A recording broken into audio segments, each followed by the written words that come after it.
Chapter 1563. Li Qingshan's heart shuddered. As the possession succeeded step by step, he gradually devoured her memories.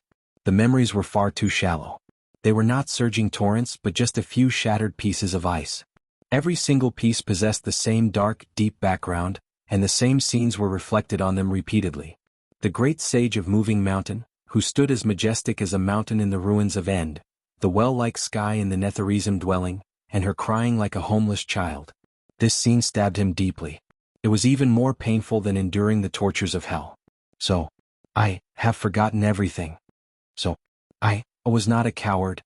They had all gone through terrifying hardships, only breaking free from their predicament after exhausting everything they had. They were all covered in wounds. Even though he had never lost any of his memories, the tortures of hell and the unforgettable betrayal made him burn with fury and hatred, as well as deep suspicion. If even great sages could betray one another, just what would the end of the Nine Heavens path be like? How could he not be filled with questions? Until this moment, I sank into the boundless sea of consciousness calmly. I could not help but think again, just who am I? Even with the perfect spirit turtle bloodline, allowing me to peer into the heavenly secrets and see through fate, this was the only question that remained unanswered. So I still don't understand. However, it no longer mattered. Li Qingshan had already returned. Suddenly, a voice answered with certainty, "You're Li Qingshan." A huge hand grabbed me firmly and dragged me out of the depths of the sea. On the surface of the sea, the two Li Qingshans looked at one another like they were looking at a mirror. They possessed the same appearance, but they possessed completely different bearings. The world spun. Violence and silence, passion and coldness, repeatedly argued, clashed. As it turns out, my spirit turtle transformation has already reached major success. It can naturally suppress all demonic thoughts. If I hadn't given up on my own, it's basically impossible for me to be possessed. And if it were an open confrontation, he would even understand just how terrifying the three mountains were, even better than me, with all his memories. Did I spare his life? Yes. Strictly speaking, was the original body. He was just a soul. Possessing the body of a fiend god, he had unparalleled potential. If he wanted to turn the tables, this might be his only chance. However, he smiled casually. The next moment, I felt the torrent of memories surging in. The past that she had described was all vivid in his mind. His youth accompanied by bulls, his youth traversing the world, the first meeting with her, the parting with Brother Nyo, everything became extremely clear. It was no longer just a wonderful story but a real life. The emotions contained in it were so strong that they easily broke through the frozen heart and turned it into a turbulent sea. The fiend god transformations that he had to suppress were awakened one by one. The frozen small world in Xiao Chen's body began to revolve once more, and the world rumbled. I finally found my name. I frowned and looked at him with a complicated expression. Why? Even though they had the same memories, it made up for the differences between them. However, due to the fundamental difference between the fiend god body and the Mahasvara primordial spirit, there was still a huge divergence between them. It was impossible for them to merge into one so easily. To me, it was naturally a huge benefit. However, to him, not only was he giving up the victory that was within his reach, but he was also strengthening his opponent. After recovering his memories, he recovered his fighting spirit and arrogance. You are willing to die for her, but I am not willing to live for her. Aren't you afraid that after I go through the sixth tribulation, I will immediately suppress you and refine my primordial spirit? This fragile balance was only because the primordial spirit was one realm higher than the main body. Once their realms were the same, I would have an overwhelming advantage. By then, destroying the primordial spirit that was causing trouble would be the best choice. Your thoughts can't escape my monitoring. He pointed at his head. Monitoring myself? There must be something wrong with his brain. I mocked myself and looked into his eyes. People change. Yeah, people do change. However, in infernal hell, Brother Luer told me, you must believe that we are different from those guys in the sky. Even though he was betrayed, he still persisted. If he didn't even dare to believe in himself, what was the point of the so-called 9 skies? He returned all his memories and didn't keep anything back. He turned and disappeared from the boundless sea of consciousness, returning to the small world. Only me was left. Recalling everything that happened in infernal hell, his expression became determined. I want to believe. I believed that one day I would be able to reach an agreement with him. I believed that day wouldn't be too far away. When I was in a desperate situation again, facing an undefeatable enemy, these small differences wouldn't mean anything. Survival and killing the enemy were the most important. Everyone knew this. Compared to destroying each other, this was the only way to unleash the strongest power. Along the way, the last thing Li Qingshan lacked were dire straits and powerful enemies. He who asked us to choose such a path. I closed my eyes and digested the memories. The world-destroying godly flame disappeared and the terrifying aura that could destroy everything dissipated. The direct disciples looked at each other in fear. Some of them didn't understand what had happened. Only Chao Tianjiao was shocked as though she had seen something unbelievable. Normally, when clones lost control like this, they would either split up, fight it out, or even perish together. However, she had never heard of anyone being able to coexist peacefully in the end. This was the greatest difference between Li Qingshan and regular cultivators. If what he pursued was longevity, then only if he split up could he avoid the danger of death. If what he pursued was benefits, then all he could do was find a way to finish off the other party. Only then could he monopolize everything. The human heart was fickle. Faced with a situation like this, just how many people would be willing to sacrifice themselves, fulfill themselves, and believe in themselves? She sighed with a smile. This bastard really is a monster. Li Qingshan digested all the memories and slowly opened his eyes, breaking free from the spirit turtle transformation. Although he had not retracted his soul, all of the divine and demonic transformations had been revived. As long as he broke through again, he could undergo the sixth heavenly tribulation. Moreover, everything his soul had experienced in infernal hell, all of his comprehensions and thoughts, would become new resources for him. In particular, the trade winds that the great sage of ventilation had given him contained even more precious information. Its value was no less than the three mountains. All of the divine and demonic transformations could benefit from it. The trip to the demon domain was already imminent. It was time for him to take another step forward. However, before that he wanted to see Little An first and tell her, hungry ghost realm Wuhua City. The lonely city towered high in the sky. Chilly winds howled and the dark clouds refused to disperse. Little An was currently frowning in worry. She was in no mood to cultivate. He had returned, but he had forgotten who he was. Even though the city still stood loftily, its foundations had already been shaken, collapsing day by day. She could do nothing about this. What was the point of cultivating? At this moment, a figure descended from above. He spread his arms with a smile. I'm back. She was stunned. She wanted to smile, but she could not hold back her tears. She threw herself into his arms and hugged him tightly. Chapter 1564. A waning moon shone on a lonely city. A good man went on a long journey, experienced the mountains of knives and seas of fire in hell, passed through the endless abyss of the ultimate, and returned home once again. There were thousands of words, but there was no need to pour them out. As long as they looked at each other and smiled, all their longing and pain were comforted. No longer thinking or roaring, he put down the burden on his body and stopped looking up at the sky. To sleep peacefully in her lap on this warm, fine night, and dream a lighter dream.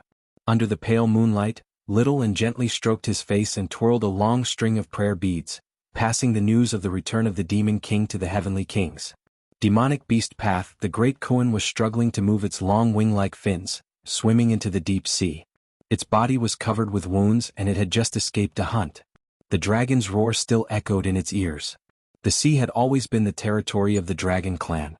If there was a blacklist of the most unpopular creatures, the great Kuan would definitely be at the top. For her cultivation she could not leave the sea. Therefore most of the time she lived a life of hiding and narrowly escaped death countless times. She did not look as carefree as she seemed. In this natural world where survival of the fittest prevailed, as long as one was not a top hunter, they had to be prepared to become prey. This was the price of freedom, and it was not something the weak could afford. Resting in a large canyon, she received the news and smiled. It's good that you're back.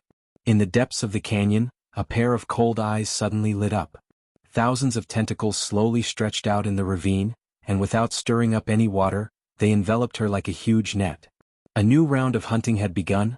Azura path wind and smoke rolled the flag, and the war drums shook the stars.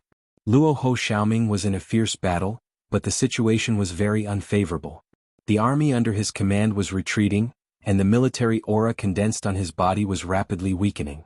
He could not fight against the Azura sovereign who was protected by the god of war. Azura's cultivation method was never through seclusion, but through endless bloody battles he became an undefeatable god of war. If he did not challenge the strong, there was no meaning in fighting. Blindly bullying the weak would damage his fighting spirit and he would lose the blessing of heaven. However, challenging the strong was easy to say, but it was simply self-torture. In order to avoid exposing his identity, he couldn't use any of the Rahu clan's power, which was tantamount to fighting against someone stronger than him while shackled. As a result, they were often defeated. It was only because of the providence that they never died in battle. But this good luck came to an end. His current opponent was an Asura battle god, whose realm was equivalent to a man deity or an evil god, but his combat power was enough to crush an ordinary man deity or an evil god. Of course, the other party disdained to attack him directly. At first, they sent people to surrender and wanted to take him in as a general. He was the Asura sovereign who was often defeated but never died, so he was quite famous in this area. Naturally, he was not convinced. The Asura battle god did not waste any more words and sent out the Asura emperor under his command to encircle and suppress him. As his cultivation level recovered, he no longer cared about ordinary Asura sovereigns. After a few rounds of counterattacks, not only were they not exterminated but they also grew stronger. That Asura battle god became even more interested in him. He personally commanded the army to surround and annihilate him. In addition to the dozen or so Asura sovereigns who took turns to challenge him, he was no longer a match for them. Now he was heavily surrounded. This time, even if he had the providence, he might not be able to escape. Even if the Asura battle god did not attack directly, he had the providence that did not lose to him, which was enough to offset his advantage. Either surrender or die in battle, there was no third option. Now that he received this information, it was like he was saved from death. What? He recovered his memory. What? His primordial spirit went through 6 gods' trials. Doesn't that mean he split up? Whatever, let him help me fight. The kings fought on their own. No one's life was smooth sailing. They had to overcome all obstacles for a dream. Primordial spirit left the body. Li Qingshan glanced at his sleeping self, smiled at little Anne and left the hungry ghost realm. He returned to the Shenming cave mansion, entered the Asura realm and looked up at the blood-red sky. War will never change. Once again he set off on his journey towards the faraway battlefield. 8,000 miles away from Wuhua City was a vast forest. There was not a single leaf on the dead trees, and there were piles of white bones under the trees. The forest was deathly silent, and no ghouls dared to approach. And in the deepest part of the forest, there was an inconspicuous tree with an inconspicuous burl protruding from it. Embedded in it was a lustrous white bead that looked like a white eyeball. If one lay prone on it and observed carefully, they would find that it looked like a skull, and it seemed to be laughing strangely. That was little Anne's skull prayer bead. The reason why it was left here was to keep an eye on it. If one were to dive into the white bones and black soil, deep underground, they would see a gloomy and vast underground palace.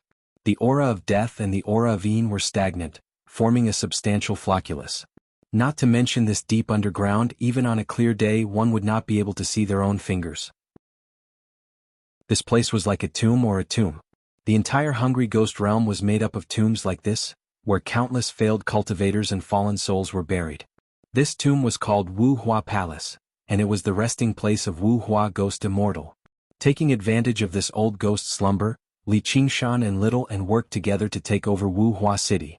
The ghost emperors and corpse emperors were either dead or surrendered, and they were almost all captured in one fell swoop. All of them became Little An's resources. Thus, a skull prayer bead had to be placed here to prevent this victim from suddenly waking up. Although this old ghost slept for 100 years and woke for 100 years, and there were still more than 30 years before he woke up, it was better to be safe than sorry. The hungry ghost realm's heavenly mandate was quite hostile to her, a descendant of white bones. Of course they weren't good people either. 30 years later, even if the old ghost didn't come looking for trouble with them, they would still drag this guy out to burn the fire. A black stone coffin hung upside down in the center of the underground palace. Below it was a dark and deep abyss that seemed to lead straight to the underworld. This was a node where the veins of the earth intertwined. If this was a normal world, it would definitely be a famous mountain and great river that was filled with spiritual chi. It was the most suitable place to build a cave abode. However, in this hungry ghost realm, there was no spiritual chi to speak of. There was only Een chi and death chi that constantly surged out from the abyss and seeped into the stone coffin. On this day, a strange rumbling sound came from the abyss. Dismembered corpses rustled down, and the stone coffin shook slightly. Since many years ago, or more accurately, since the day Li Qingshan and Little An conquered Wuhua City, there had been frequent earthquakes here. It seemed to be a natural phenomenon caused by the movement of the Earth's crust, and it just happened to happen at this time. Earthquakes were the product of a series of coincidences. Perhaps it was just the shattering of a piece of rock that affected the stress structure of the entire plate, and in the end, it became an earth-shattering earthquake. However, the tremors gradually subsided, and the stone coffin that swayed like a pendulum gradually calmed down and became motionless. This Wuxia underground palace itself was an indestructible formation, so it was not afraid of earthquakes at all. Even if the mountains outside collapsed and the earth cracked, there would not be much movement inside. It would be too laughable if the abode of a ghost immortal were to be destroyed in an earthquake. Wuxia ghost immortal was in a deep sleep, so he naturally would not be awakened by such a small commotion. However, the situation seemed to be a little different this time. The death chi and yin chi gradually weakened, and before long they completely disappeared. The stone coffin suddenly opened up a gap. A pitch-black shadow poked its head out from within. It had no eyes, ears, mouth or nose and was just a black shadow. It was Wuxia ghost immortal. He released a wisp of divine perception and quickly scanned the entire abyss. He discovered that the direction of the earth veins had changed. He was obviously stunned. The earth veins were equivalent to the internal meridians of a world. Unlike the mountains and rivers on the surface, the speed at which they changed was very slow. Because the hungry ghost realm was constantly devouring and expanding, it was slightly faster than the average world, but it would still take at least 1,000,000 years to change. Even if one moved mountains and filled seas or directly changed the terrain, it would still be very difficult to affect the direction of the earth veins. It would require precise calculations. However, the continuous earthquakes had subtly changed the direction of the earth veins, and it just happened to cut off the earth chi of Wuxia Palace. Was it a coincidence? However, he instinctively felt that things were not that simple. As a ghost immortal, he could already understand the laws of nature. Moreover, over the long period of time he could see more and more clearly. Divination was as natural as seeing with his eyes and hearing with his ears. However, this divination was inexplicably easier than any other time. There's a change in Wuxia City. Chapter 1565. In the Azura Path, the mountains were like the sea and the setting sun was like blood. The sky, which was already red, was dyed with blood. The clouds were burning, magnificent and heroic. It was as if there was no day, only dawn and dusk. Dying in battle under the setting sun and resurrecting under the rising sun, only the color of blood remained unchanged. It was a tragedy and heroism that people who lived under the blue sky and white clouds could not understand. Bang bang bang. The earth shook and the mountains trembled. A giant walked forward with heavy steps, carrying a palace the size of a small mountain on his back. The palace stood tall, with a white tower and a golden dome and scattered courtyards and corridors. It was dyed bright red by the sunlight, like a glorious temple. It was also more qualified to be called a temple than most of the temples in the world. Compared to those stone sculptures and clay statues, this was a living Azura battle god. Deep in the courtyard, a middle-aged man was leisurely leaning on a recliner, enjoying the singing and dancing. There was only one female singer. She was draped in a sari and her face was covered with a veil. There was a sharp white horn on her smooth and jade-like forehead. She danced gracefully, like a bird flying in the wind, or a peacock offering its feathers. The song was sad and moving, like silk, faintly discernible and intoxicating, turning the courtyard into a secret realm in the forest. The sound of fighting from the distant battlefield reached here, but it was also diluted by the song, becoming an insignificant foil. The man's eyes were half closed, also intoxicated by the song. A nimble figure suddenly jumped out of the void. It was an Azura emperor who immediately knelt on the ground, cupped his hands and said, "Your Holiness, that brat still refuses to surrender." The murderous aura from the battlefield suddenly broke the silence, but the singer did not stop singing and dancing. Needham reluctantly opened his dark red eyes, as expected of Kinara. Although it's a decadent song, it's hard to let go. Kinara was one of the 8 living beings, known for their singing and dancing skills. They did not belong to the heavenly path, nor did they belong to the Azura path. But they mainly lived in the heavenly path, known as the heavenly music. They were often taken to the Azura path as spoils of war, in the battles between the heavenly path and the Azura path. Their singing was the ultimate enjoyment in the world, and they had the reputation of singing gods. Needham stroked the thick beard on his face and asked the Azura sovereign, "If I give her as a gift, will he surrender?" "Your Eminence, I don't think that kid will surrender even if he dies in battle." The Azura sovereign seemed to have thought of something. There was still lingering fear in his heart, but there was also undisguised admiration in his eyes. Then it's useless. Needham waved his hand casually, and the woman's head fell to the ground. The headless body was still dancing, and the veiled head was still singing. It was even more mournful and desolate, like a cuckoo weeping blood. For a moment, the Azura sovereign's mind was shaken, and he couldn't control himself. He hurriedly roused his fighting spirit and guarded his battle heart. If one listened to this kind of singing too much, it would definitely wear down one's fighting spirit. Needham twirled the tip of his beard. If you stand up and fight, you might still have a chance of survival. Following her graceful dance steps, Nara gracefully held up her own head and continued to sing to herself. To die for Ninggu, to live without fighting, to be stubborn. Needham shook his head regretfully. I'll go meet that Prince Xiaoming myself. King Xiaoming's army, the central tent. Luo Ho Xiaoming dismissed his subordinates and faced a map alone. He suddenly pricked up his ears. A sharp whistling sound came from afar, and in an instant, it broke through the heavy military formations and stepped into the tent.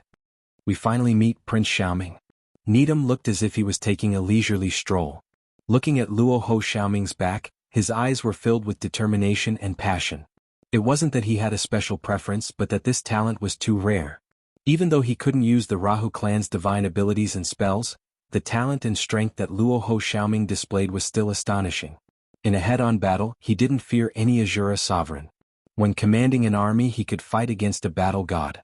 At the same time, he was proficient in many battle techniques such as assassination and hunting. These were things that flowed in his blood. The war had lasted until now, and all the Azura sovereigns under battle god Needham were completely convinced by him. Needham understood his value better than anyone else. Even battle gods had to fight bloody battles in order to have the chance to become a true Azura king battle god. Other than the heavens, his enemies were other battle gods. If he had such a general behind him when fighting against other battle gods, to help him command the army and gather the spirit of the army, he would have at least a 30% higher chance of winning. This is a gift from Hong Tian. Needham praised Hong Tian in his heart, his eyes even more fervent. Luo Ho Xiaoming turned around. His beard was unshaven and his face was covered in dust, but his eyes were still as bright as stars. In an instant, it gave Needham the illusion that the other party was a battle god that could stand on equal footing with him. Battle god Needham, you can call me Ming, or King Xiaoming. Luo Ho Xiaoming purposely hid the surname Rahu, and the Prince Xiaoming, that Li Qingshan had forcefully given him. He only kept the word Ming, and had his subordinates call him King Xiaoming. When he turned around, he was forced to add the word Xiaoming in front of his name. He couldn't help but feel unhappy. King Xiaoming. How arrogant. Even I don't dare to call myself that. Needham said jokingly. If you didn't call yourself that, I wouldn't have noticed you so quickly. King Xiaoming was a very arrogant title in the Azura path. After Azura had gone through 7 heavenly tribulations and become true gods, they would go to the western pure land of ultimate bliss and meet the Buddha at the great thunderclap temple of Mount Spirited. After going through a series of tests, they were qualified to be titled King Xiaoming. The wise were the light of wisdom and the king could control everything. The King Xiaoming appeared angry, protected the Dharma, and scared away evil spirits. He represented the dignity of Buddhism. An Azura sovereign calling himself King Xiaoming was like a young spirit cultivator calling himself a true immortal. It was so arrogant that it bordered on ignorance. How can a sparrow know the ambitions of a great swan? Luo Ho Xiaoming said calmly. He just wanted to take back everything that belonged to him. Yes, Li Qingshan had often bragged to him about this. Good, very good. I admire this about you. Why did the battle gods come? Don't tell me you're going to take action personally? Needham said bluntly, surrender to me. Your position will be just below mine and I'll let you command all the troops. Luo Ho Xiaoming raised his eyebrows slightly, as if he hadn't expected Needham to have such a plan. He had just returned to the Azura path, and his cultivation was already not weak. He really hadn't met anyone who was qualified to make him surrender. Needless to say, as a member of the Rahu God clan, all Azuras were nominally his subjects. Unlike ordinary Azuras, they hadn't experienced so many battles at the bottom level. Needham thought he was tempted and tried to persuade him further. You're still very young. You need more experience and experience. Follow me to conquer everywhere and broaden your horizons. It's only a matter of time before you become a battle god. For ordinary Azura sovereigns, this was indeed the best choice, but for Luo Ho Xiaoming, Surrendering would definitely damage his fighting spirit. What he lacked the most was time.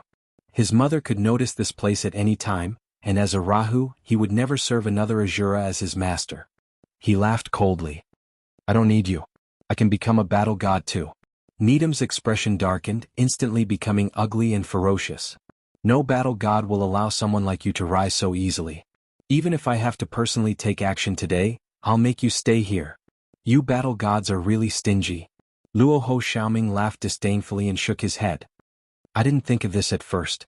Forget it, you talk to my boss. Boss? Needham frowned.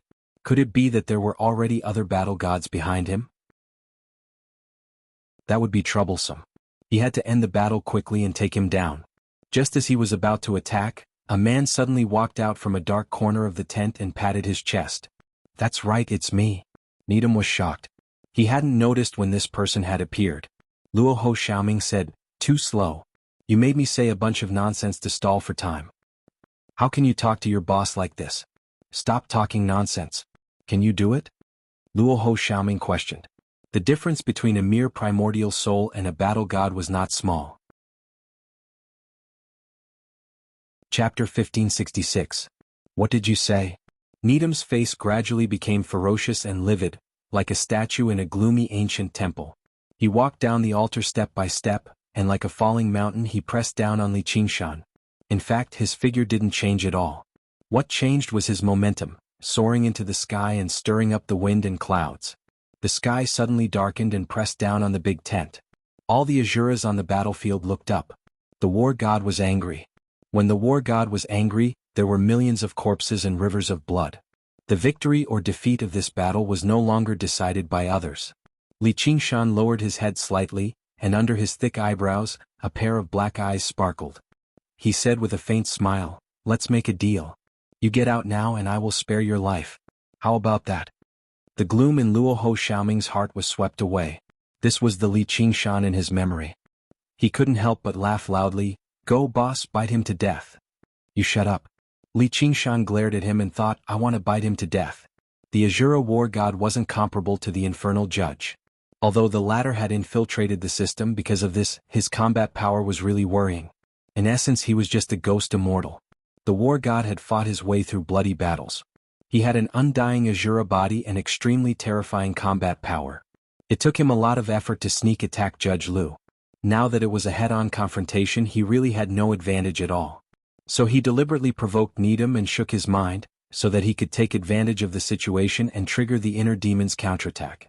Needham was furious like a volcano that could erupt at any time. The next moment he regained his calmness. You're not Asura. Who are you? This made Li Qingshan recall the frozen dead fire in the iceberg, and he sighed in his heart, what a perfect willpower. Against Judge Liu's moves, I'm afraid there's no use in this sky. Turning his head, Luo Ho Xiaoming said with a solemn face, Xiaoming, let's escape. Luo Ho Xiaoming facepalmed. I don't know this person. Needham laughed. Prince Xiaoming, is this your so-called boss? Li Qingshan said, Wait, where's the Heavenly King? Heavenly King. Needham's pupils constricted as if he was completely infuriated. He said in a low voice, What exactly are you? Human immortal? Ghost immortal? Undead immortal? The Asura path isn't a place for people like you. Since it wasn't easy for you to cultivate to this stage, get out immediately and I'll spare your life. Lightning flashed and thunder rumbled in the sky. Compared to the Wisdom King, the gods of the heavenly Tao could become the heavenly kings, and they were the most hated existences by Asura. Alright. Li Qingshan shrugged. Finally, I have one more question. What? Boom. Lightning tore through the sky, and the tent was torn to shreds by the strong wind. A figure flew out with a whoosh, sweeping across the entire battlefield. He crashed through several mountain peaks and sank deep into a cliff. The aura that belonged to the Asura battle god seemed to have been severed by a blade. It was a demon god with 3 heads and 6 arms.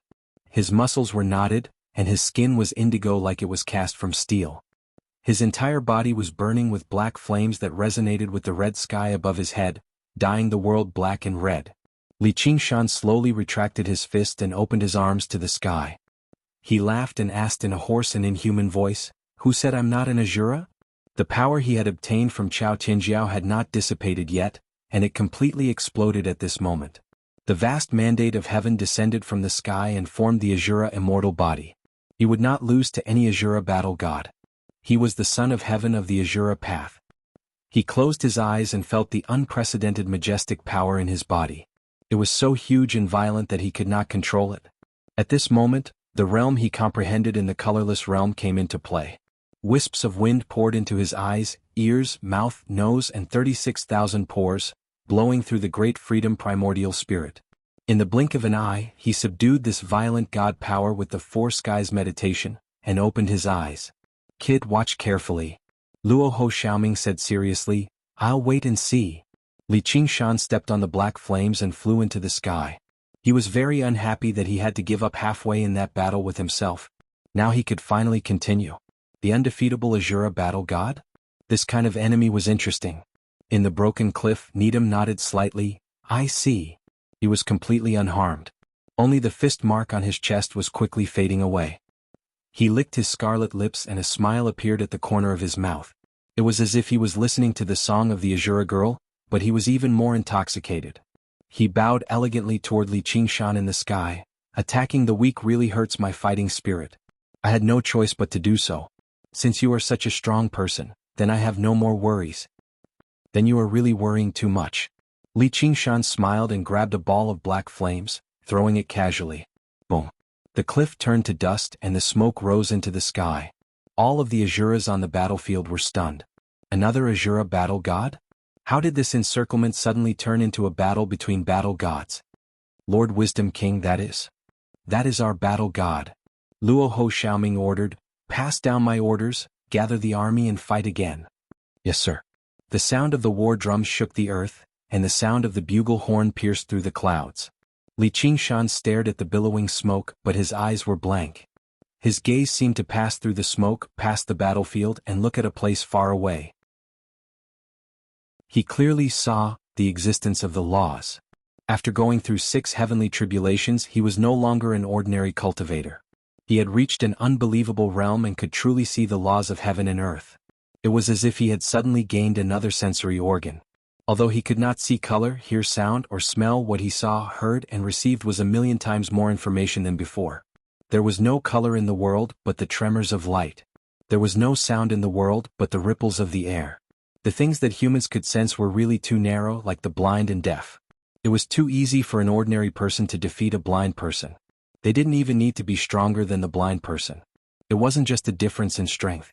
In reality, the difference was much greater. At least a blind person could roughly understand what seeing meant. If he had been with other blind people since he was young, he wouldn't have been able to imagine how the other person could so accurately grasp his every move and always hit his vital parts. It was as magical and terrifying as if he could predict the future. This was the 7th sense in addition to the 6 senses, the so-called last sense in Buddhism. It was also the first time for Li Qingshan to use this ability in battle. Just now, in that instant, he didn't hit Nidam with speed or strength, but used the Sky Demon secret technique to disturb his opponent's last sense. Another reason might be that the power of this punch was too dim, not enough to attract his opponent's attention. In his observation until now, his opponent's breath hadn't weakened in the slightest. Coming. At this moment, Nidam walked out of the smoke, his body burning with black flames. The speed at which his flesh was regenerating far exceeded the speed at which the black flames were destroying it. He casually extinguished the flames on his body.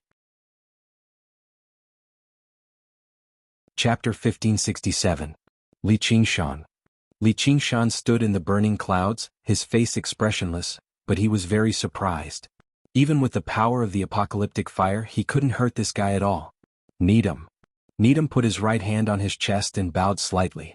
He also gave his name, the corners of his lips curling up. "You're very surprised.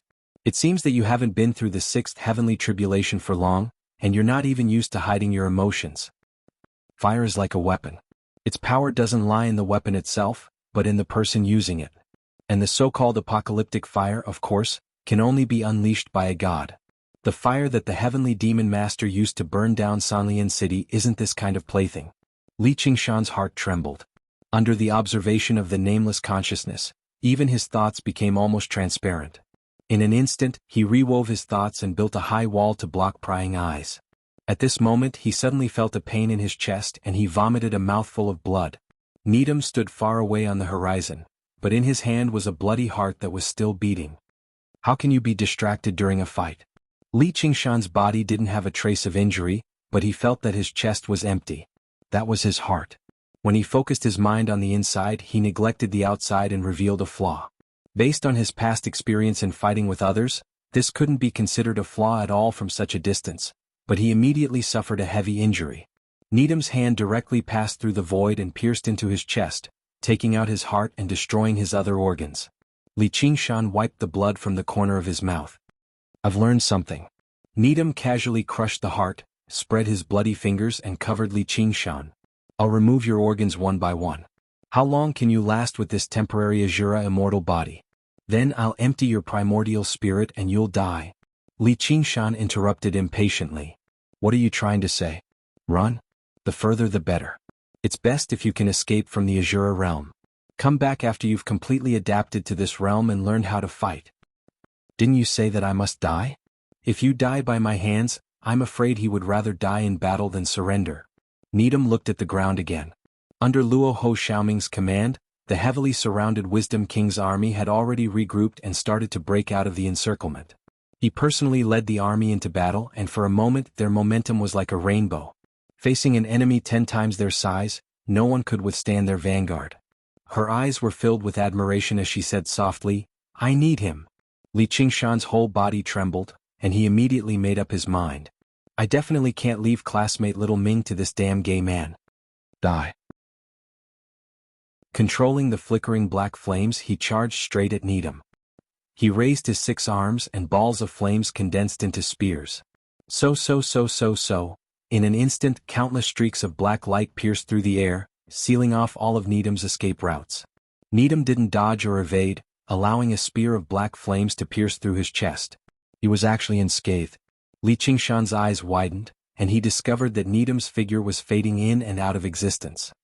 He constantly escaped into the void, shuttling back and forth in the black light as if he were taking a leisurely stroll. At a glance, it seemed as if he could ignore all damage. Needham wore a mocking expression. He had basically reacted before Li Qingshan attacked. In the midst of the fierce battle, Li Qingshan's state of mind was exposed again. Clearly he still wasn't used to fighting at this level. Once his attention was divided, he couldn't take care of everything at the same time. In the blink of an eye, Li Qingshan pounced in front of him, his 6 arms wielding 6 spears of black flames as he struck down with all his might. As expected, Needham's figure disappeared again, and the 6 spears all missed. It's fine if you don't attack. Once you do, hey, you're simply full of openings. Needham appeared again, brushing past Li Qingshan, and casually plucked off one of his arms. Blood splattered everywhere. Feeling Li Qingshan's anger and unwillingness, Needham's heart was as sweet as honey. Li Qingshan's head suddenly turned 180 degrees, and the smile on his face was just as strange. It seemed to be a cold smile, but it was mixed with hypocritical anger and unwillingness, like a twisted mask. A vertical eye suddenly opened on his forehead, shooting out an annihilating divine flame as thick as a finger. However, it was many times faster than the black spears, and in the blink of an eye, it arrived behind Needham, who was completely defenseless. Needham couldn't help but be stunned, but he immediately reacted. His figure disappeared again, and the black divine flame disappeared along with it. This time, a long time passed before he appeared again. At the same time, the black divine flame pierced through his chest. There was no escape. In reality, when Needham entered the void, the black divine flame had already penetrated the void. One was chasing and the other was fleeing, and after going through thousands of twists and turns, it finally hit him. Of course, in the eyes of others, it was just a momentary daze. If one's cultivation was slightly weaker, they might not even realize that he had disappeared, and would only think that he had been hit while defenseless. This time the wound didn't heal. Instead, it expanded and spread. Boom, boom, boom, boom. Just now, the black flame spears landed on the ground one after another.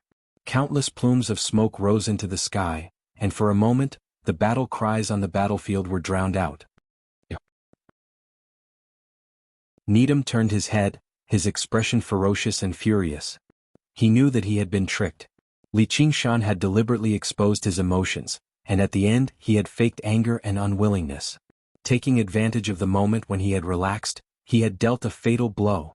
Has no one ever taught you not to talk so much nonsense when you're fighting with others? Li Qingshan laughed loudly, and extended another arm from where his broken arm had been. At the same time he extended 6 middle fingers. This is to return the favor. How is this possible? Why are you so skilled?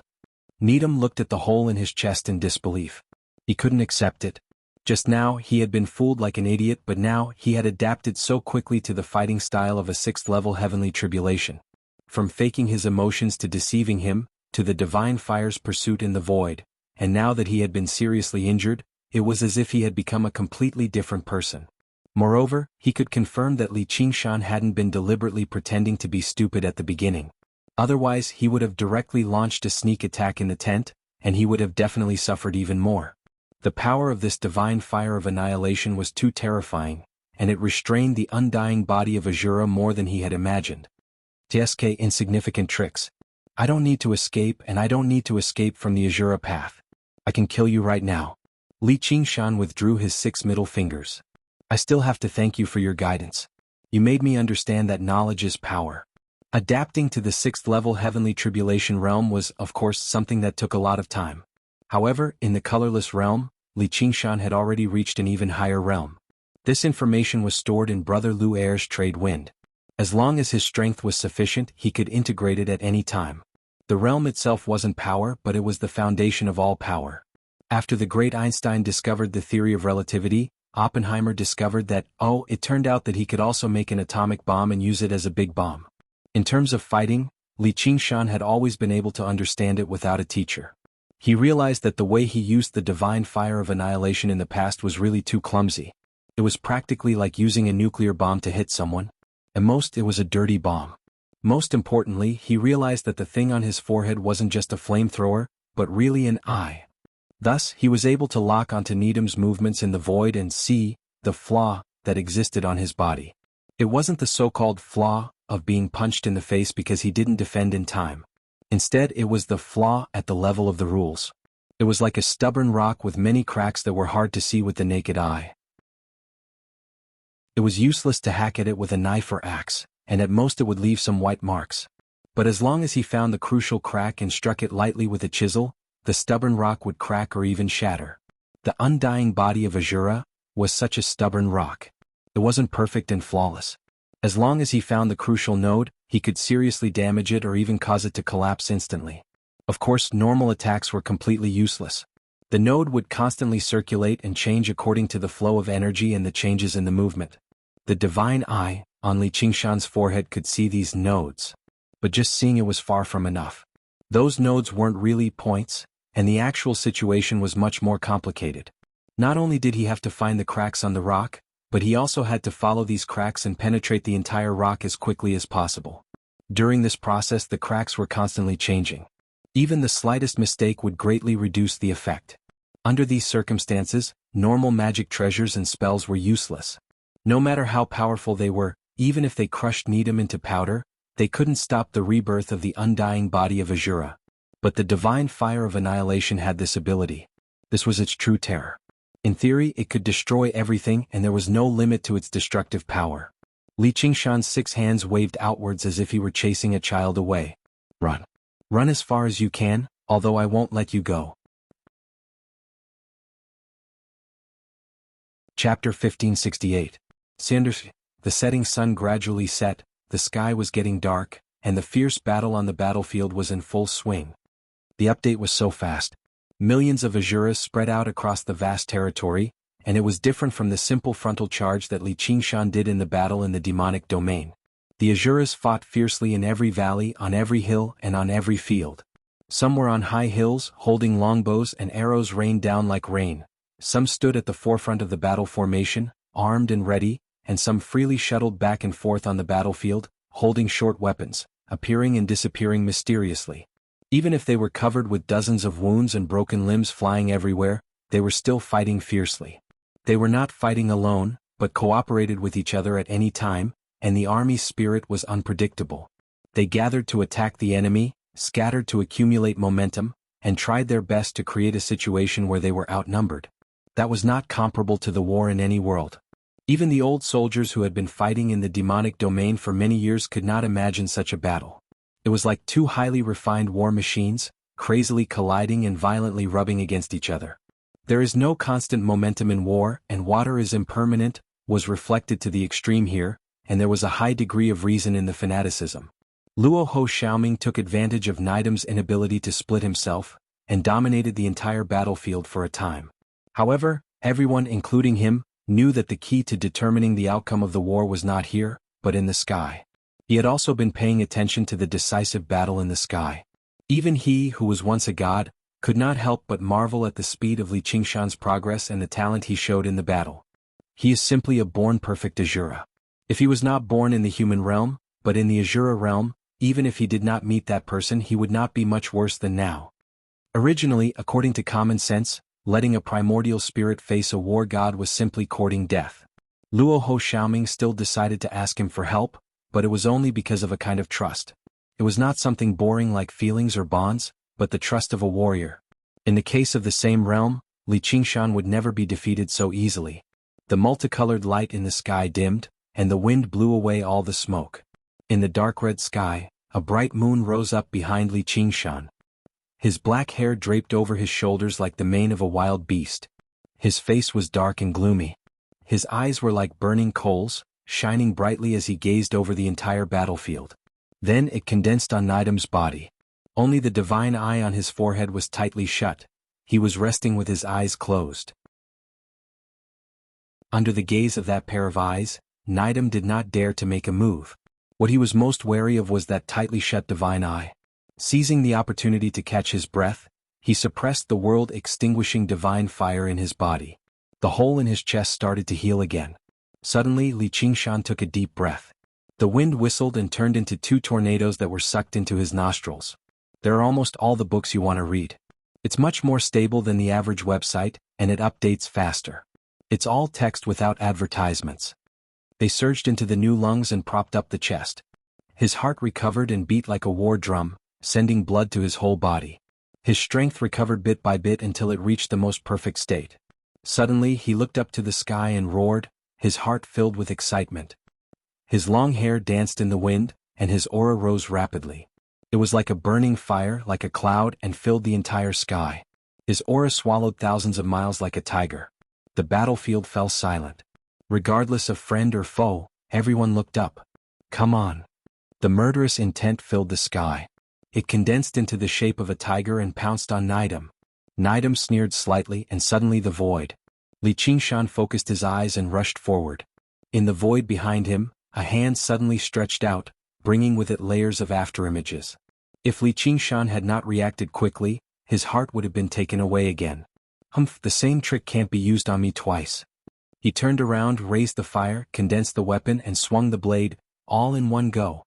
6 blades of divine fire as black as ink slashed at that hand at the same time, but only a series of afterimages were cut. Is that so? It's the same for me. Nidam walked out of the void, dragging with him layers of afterimages. He went against common sense and suddenly moved forward and retreated, left and right, making it impossible for people to grasp his trajectory. He seemed to be strolling, but he was faster than Li Qingshan. Inch by inch, step by step, he approached Li Qingshan. The two of them, one advancing and one retreating, swept across the battlefield like 2 meteors connected head to tail, and fell towards a large swamp in the distance. Nidam's hands did not seem to be connected to his arms. They bloomed like lotuses, fluttered like butterflies, and swayed away the net of blades woven by the 6 blades of divine fire. Clanging sounds rang out and the black flames splashed, but they could not touch him at all. Li Qingshan knew that the difference between their physiques was too big.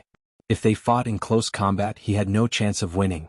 He would be skinned and torn to pieces by those hands in an instant.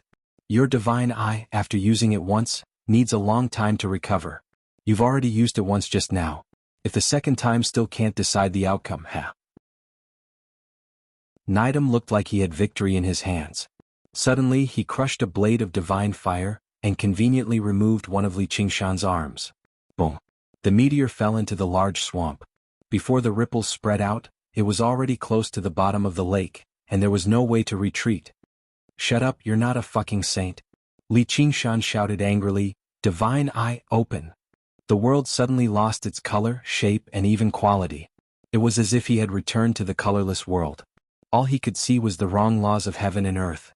What was constantly approaching in front of him was not an Azura battle god, but a highly condensed and rapidly rotating collection of laws. The so-called cultivators, the so-called gods, were never a special group of people who had jumped out of the three realms and not in the five elements. They were part of the laws of heaven and earth. Whether it was power or life, they all came from this world. The most important thing was that this kind of law itself was also an illusion. The great Tao was invisible. In order for the cultivators to recognize it and the gods to distinguish it, they named it the 3000 Great Tao. All these titles, all names, and all laws were just a bridge to get close to the Great Tao. Therefore all laws are empty. Li Qingshan sat cross-legged.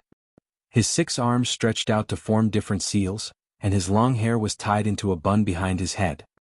His eyes reflected the tranquil moonlight and the light of waves, as if he was enlightened before his death. He was full of tenderness to the world, showing the gentle appearance. That was one of the most important 6 Dharma forms in the Mahasvara. It symbolized sacrifice, and was also known as the demonic disintegration.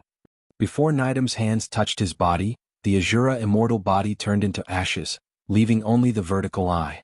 He placed all his power and all his hope on this divine eye. In an instant, all the afterimages on Nidam's body disappeared. He couldn't help but look up in shock. Although he didn't understand what the Saint Seiya, that Li Qingshan mentioned was, the threat he felt was much greater than the last time. It was as if he fell into an ice cave, as if he was trapped in a land of death. It could actually directly interfere with his movement and eliminate his afterimages with the observation of the doomsday consciousness. Damn it, with this kind of growth speed, what kind of monster did I meet? Destroy, Li Qingshan said in his mind. Then a black gaze was cast toward Nidam. He quickly retreated, and that gaze stared at him. He escaped into the void, but that gaze was still staring at him. As a battle god, he was helpless like a mortal who couldn't escape the gaze of others. That black gaze had already seen through everything. This time what was left was definitely not just an empty hole. This move is indeed terrifying. It's worthy of being the divine fire of annihilation that burned down Sanlian city. Nidam sighed. Suddenly, he put on a small and exquisite round arm shield and waved his arm in front of him. Crack. A crack appeared on the mirror-like arm shield. Boom. Before the great swamp could create a ripple, it was instantly evaporated by the divine fire of annihilation. At the bottom of the dry lake, Nidam was unscathed. He looked at Li Qingshan mockingly. It's over. Asura didn't use treasures. They used the most basic weapons and armors, which were the so-called Asura divine weapons. They might not have as many magical functions as treasures. The power often depended on the user. Not only could it not turn a weak person into a strong person instantly, it would often devour the owner. But no one could doubt the destructive power and defensive power of these divine weapons. The small shield in Nidam's hand was the real Asura divine weapon, the weapon of God. As for the annihilation divine flame, it was aimed at Nidam's weak point. Since it was blocked by this divine shield, it didn't have the power to annihilate everything. Li Qingshan was stunned. Damn you, this is too shameless. He couldn't win, so he took the weapon. The divine weapons of Asura are a part of Asura. As Nidam said, he put on a light armor and took out a fist sword. He was fully armed. Li Qingshan didn't need to look to know that this sword and armor were the most powerful divine weapons. And not only was he empty-handed, but he also sacrificed the Asura immortal body and exhausted the power of his primordial spirit. No matter how powerful the divine fire of annihilation was, it was impossible for it to go through the shield and armor to attack Nidam's body. And with a light wave of the fist sword, his primordial spirit was about to be cut in half. Li Qingshan thought, let's talk nicely. Want to escape? It's too late. Otherwise, when we meet again, the one who dies will be me. Nidam was really a little scared by Li Qingshan's abnormal growth speed. That divine fire of annihilation made him feel a lingering fear. If he was hit by that attack just now, the Asura immortal body would probably collapse in an instant. And if Li Qingshan's sight was more accurate and stronger, it might even make him unable to be reborn and completely fall. If I don't get rid of this disaster, I won't be at ease. I hope you won't be reborn. Otherwise, I will have to hunt you down until you die. He waved his fist sword and slashed down fiercely. There were many afterimages, and it was difficult to distinguish the real from the fake. But it blocked all the way up, down, left, right, and all directions. At this time, Li Qingshan didn't choose to escape. Instead, he took out a wine bag from somewhere and drank a mouthful of wine. Then he took out an ancient bronze sword from somewhere. With a clang, he unsheathed the sword. The two swords clashed, the sword broke. Nidam's eyes widened and his mouth opened wide. He instinctively waved his shield to block. The shield broke. Nidam's expression was like a dream. He looked at the inconspicuous ancient bronze sword falling on his body in a trance. The armor cracked. Li Qingshan's expression was also extremely exaggerated and weird. Just now he just remembered that he also had a weapon. Although his swordsmanship was a little rusty, he could still deal with it at the critical moment. Who would have thought that this thing could cut through the Azure divine weapon like it was cutting tofu? Blood splattered and Nidam knelt down. His throat made a gurgling sound and blood gushed up. His life was already cut off. The destructive power of that sword far exceeded the recovery power of the Azura immortal body. Moreover, it wasn't like the divine fire of annihilation that destroyed the key points. It was purely crushing the enemy head-on. What sword is this? Li Qingshan shrugged his shoulders. Who knows? He sighed again. Saddam, oh Saddam, I told you long ago, don't talk nonsense, don't talk nonsense. Why didn't you listen? You're already called such an unlucky name. Nidam wanted to say that his name was not Saddam, but he spat out a mouthful of blood and fell to the ground. He died with his eyes wide open. Chapter 1569. Li Qingshan was also stunned for a while, then raised his sword high and praised, "Good sword." The moonlight was clear and the sky was clear. He turned the blade slightly, but the ancient sword still didn't show any sharpness. There was nothing special about it, but it cut 3 divine weapons and killed a battle god. Hey, which great god is that man in the bear skin? Is he Brother Nyo's old friend? He prayed to the sky, "Thank you for your blessing, great Chief Xiong. Li Qingshan will repay you in the future. At worst, I won't take your position as chief." Then he pounced on Nidam's corpse and stood up shakily. This was a real corpse of a god. Although he couldn't completely fuse with it, he didn't want to start anew. The key was that demon god's body, and this was just for temporary use. Touching the sword wound on his chest, he felt that the sword was even more terrifying. He soared into the sky, swept across the night sky and arrived at the battlefield. He shouted, "Prince Xiaoming, your boss has been defeated, surrender." At the same time he sent a message to Luoho Xiaoming, "Your boss, I won." Luoho Xiaoming was shocked at first. He thought that Li Qingshan could fight Nidam to a draw, or at most force him to retreat, which was already his limit. He didn't expect that he would really kill him on the spot. How did he do it? He heaved a sigh of relief and said, "All right, you win." Later he would definitely get to the bottom of how many tricks this brat was hiding. Li Qingshan smiled, "Follow me and you won't be disappointed." Yes. Luoho Xiaoming smiled, admiring Li Qingshan's meticulousness. There were a few battle gods in the Azura path. If any outsider could defeat Nidam, it would be eye-catching. If he received the attention of a true god, his bloodline and power would be easily exposed. It seemed very natural for Li Qingshan to substitute for him like this. Wasn't it natural for the Azura battle god to kill a ghost immortal from outside? The only problem was that Nidam would eventually be reborn, and it was inevitable that he would be exposed one day. But now, with every bit of time that was bought, Luoho Xiaoming would be able to recover a bit of his strength, which would give him more room to maneuver. Thereupon the two armies stopped fighting and regrouped. This kind of thing could not be more normal in the Azura path. As long as they did not lose their fighting spirit, they would always be able to revive, and there was no deep hatred between them. As for the experts who were originally enemies, they instead appreciated and admired each other. The one who received the most attention was undoubtedly the Wisdom King.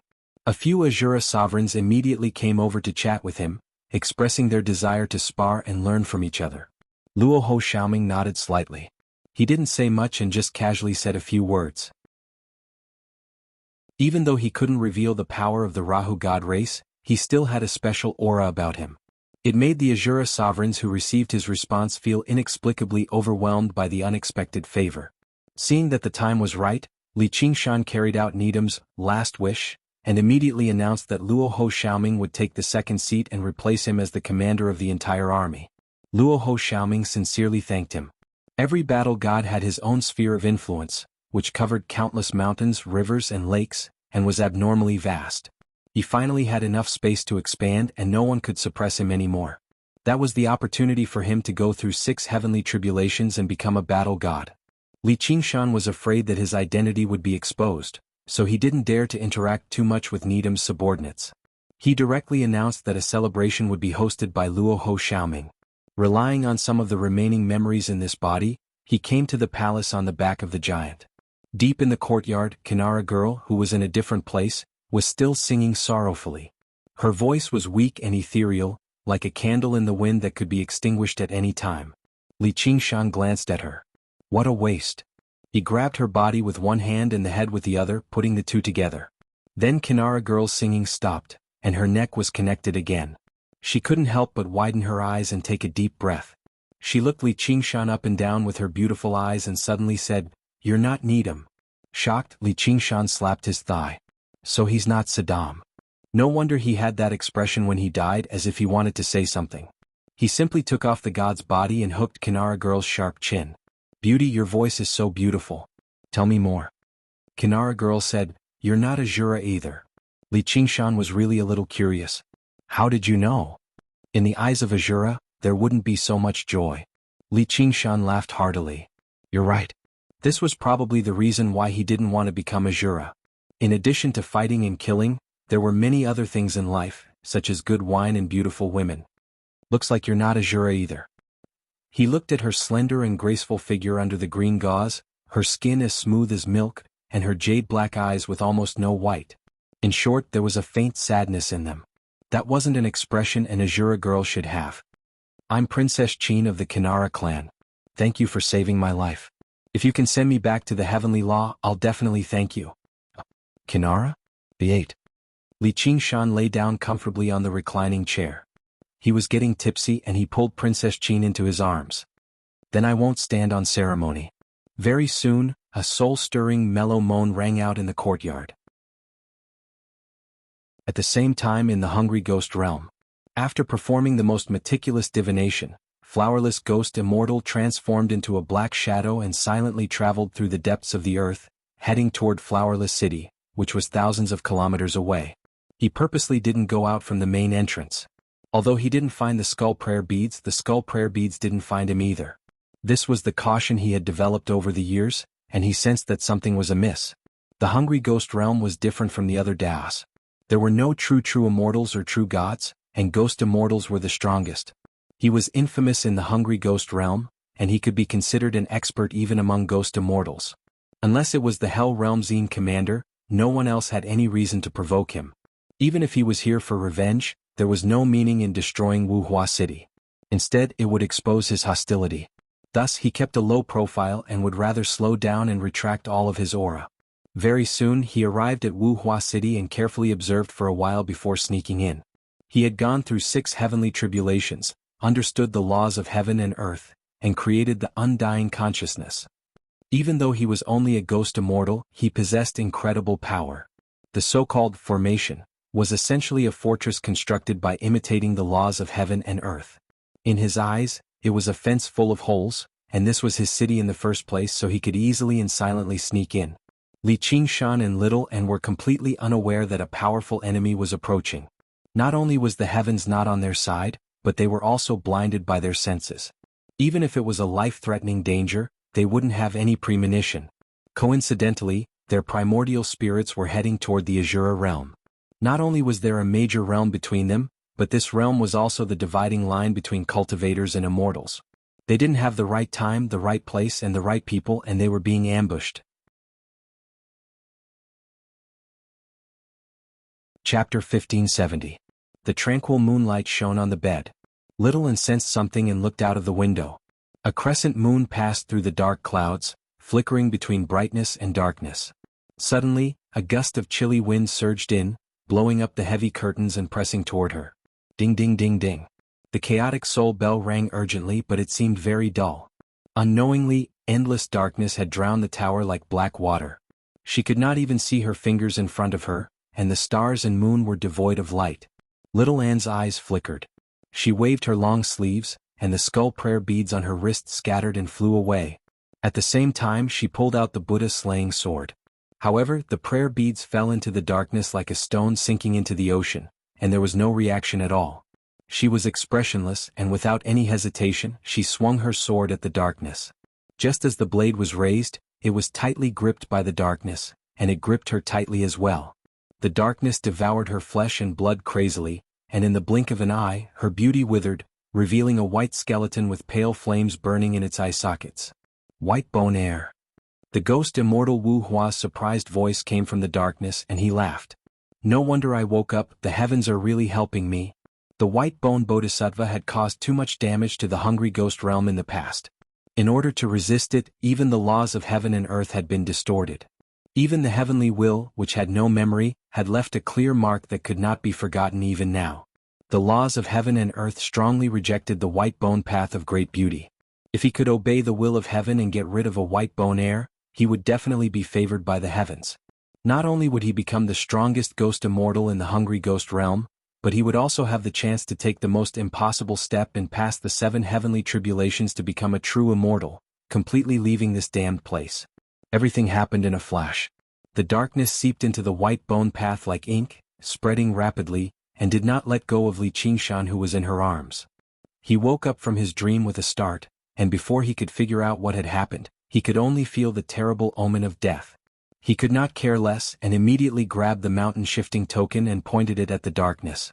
With a loud bang, a circle of light bloomed, and the tower suddenly exploded.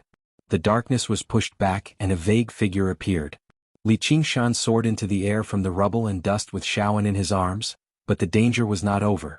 Wu Hua Ghost Immortal had placed all of his attention on the legendary White Bone successor, so he did not take Li Qingshan seriously. He could easily suck a small fry who had not even undergone 6 heavenly tribulations into a dried corpse. However, he did not expect that Li Qingshan would have a magic treasure that could strike his Yuan Shen. At first glance, he could tell that it was no ordinary item. What a bountiful harvest this time. Diske, all of you can't escape, stay here for me. Just as Flowerless Ghost Immortal was about to take them down, a darkness shrouded him. He raised his head in surprise and saw a mountain flying towards him. At this juncture of life and death, Li Qingshan expressed that he did not want to speak and threw a mountain at Flowerless Ghost Immortal. The mountain was named Yellow Cliff Peak and it belonged to the great saint of moving mountains Lion Camel King. Under normal circumstances, Flowerless Ghost Immortal would be able to split apart such a huge mountain with a single wave of his hand. Or he could use an escape technique to fly 1,000 miles away. He could even dive into the ground. However, this mountain was unusual. Before it even landed on him, he was already suffocated. He also had the last consciousness and could already see the laws of heaven and earth. At this moment, he was shocked to find that there were extremely powerful laws condensed in the mountain. They were like shackles that pressed down on him from all directions and even from the depths of the void. Khanate Spirit Treasure? Flowerless Ghost Immortal couldn't believe it. It was impossible. How could a mere cultivator, not even a mortal deity, control such a thing? The so-called Khanate did not refer to something that was born before heaven and earth. It was not some special artifact created by Hongjun Patriarch for later generations to show off. The Khanate referred to the true body of the universe, the origin of all things, which was also the 3,000 Great Tao. The I Chien had a saying, "A man is in harmony with heaven and earth, in harmony with the sun and the moon, in harmony with the 4 seasons, and in harmony with the gods and ghosts." The Khanate goes against the heaven, and the posterity follows the heaven. The mountain-moving sage was such a man. He had reached the supreme realm of void refinement and Tao integration. Every mountain on his back was an extension of the great Tao and was a Khanate spirit treasure. For a posterity Dharma treasure to unleash its power, it had to follow the heaven. The more it followed the laws of heaven and earth, the more powerful it would be. The most powerful heaven-grade Dharma treasure could burn the sky and boil the sea. However, Khanate spirit treasures didn't need to do so. They were a part of the laws of heaven and earth so they could naturally do whatever they wanted. There was no need for them to unleash their power. As long as they could achieve their goal, it would be a waste of energy to create a scene. At this moment, it was as if the mountain-moving sage had personally attacked, even if he only moved his pinky. Flowerless Ghost Immortal couldn't resist at all. A black shadow twisted and shrank as if it was desperately struggling to escape. However, it couldn't walk out of the range of the mountain and was still directly below. For a Ghost Immortal, the mountain didn't fall very quickly. He tried to break the mountain from the bottom up, but the result was like an ant trying to shake a tree, a mantis trying to stop a chariot. Looking at the mountain pressing down on him, his heart was filled with despair. He was unwilling to let his life's cultivation turn to dust just like that. No. Boom. Flowerless City disappeared and was replaced by a cliff. Li Qingshan swallowed his saliva. What the hell? It should be Flowerless Ghost Immortal. He died just like that. Li Qingshan still couldn't believe it. He had been forced into a desperate situation just a moment ago, but in the next moment, he had destroyed the enemy. Seems like it. Little and also couldn't believe it. Suddenly, she sensed that the skull prayer beads had been collected by Flowerless Ghost Immortal. At this moment, it was also pressed under the mountain, completely unscathed. Only Flowerless Ghost Immortal had been crushed into pieces. He couldn't be more dead. She hurriedly activated the skull prayer beads, turning them into skeleton demons. They cackled as they captured the pieces of Flowerless Ghost Immortal. That was a great supplement for her. She had never eaten a Ghost Immortal before. Li Qingshan looked at the mountain and vaguely saw the figure of the mountain-moving sage. He was smiling at him as if he was asking, "Old 8, are you satisfied with the results?" He blinked again. The mountain was still the same mountain, but the laws condensed within it had dissipated, assimilated by the hungry ghost realm's laws of heaven and earth, turning it into an ordinary mountain. However, he believed that what he was seeing just now was not an illusion. This mountain-moving medallion contained the spirit of the foolish old man, which was why it could lock onto Flowerless Ghost Immortal. Otherwise, he wouldn't have been able to do anything to Flowerless Ghost Immortal with his own strength. This was the difference between their cultivation realms. In reality, this mountain-moving medallion was not so much a connate numinous treasure to him, but a call for help. He just needed to press the call button, and the mountain-moving sage would descend from the sky and crush the enemy with a finger. Li Qingshan smiled and shook his head. He said, "Thank you, fifth brother. I'll definitely find second sister as soon as possible and pull you out of the sinkhole." He felt a sense of urgency. 3 mountains, 3 chances, and now there were only 2 left. He had originally planned on leaving them to Cheongqi, but indeed, plans could not keep up with the changes. The path ahead was becoming more and more dangerous. He had to transcend the 6th heavenly tribulation as soon as possible and completely fuse with his essence soul. Only then would he have the strength to fight. Chapter 1571. Only when Li Qingshan asked Shaoan did he learn that his soul had run off to the Azura realm. He could not help but sigh. That bastard of mine is having fun in the Azura realm. I'm afraid he won't be back for a while. He was not worried that he would be killed. Instead, he felt melancholy and regretful. He should have had a share of that happiness. The joy of killing Flowerless Ghost Immortal Wu Hua should also belong to himself, and this double joy would bring even more joy, whatever they would reunite in the future. What was mine would be his, and what was his would be mine. There was no need to be so clear about it. At this moment, Little and helped Wu Hua Ghost Immortal collect his corpse. He collected the primordial spirit fragments and a large pile of artifacts. They then went to the cave abode and investigated it carefully. Only then did they understand what had happened. So the earth veins shifted. That's why the old ghost suddenly woke up. Heaven's will, oh heaven's will. Li Qingshan sighed with a smile. It seemed that they had won against fate again. But this is good. This place is safer than Wu Hua City. No one would barge into a Ghost Immortal's cave abode. Fortune and misfortune were closely related to fortune. The key was still in oneself. If one was not strong enough, good things could become bad things. If man could overcome nature and go through trials and tribulations, bad things could become good things. After resolving this crisis, the hungry ghost realm's heavens would not be able to accumulate enough coincidences in a short period of time. This period of time was very important. Now that Qingshan had returned, she no longer had any worries. She also had a portion of resources. If she digested it well, she would definitely be able to survive the 6th heavenly tribulation. By then, the hungry ghost realm would no longer be a threat to her.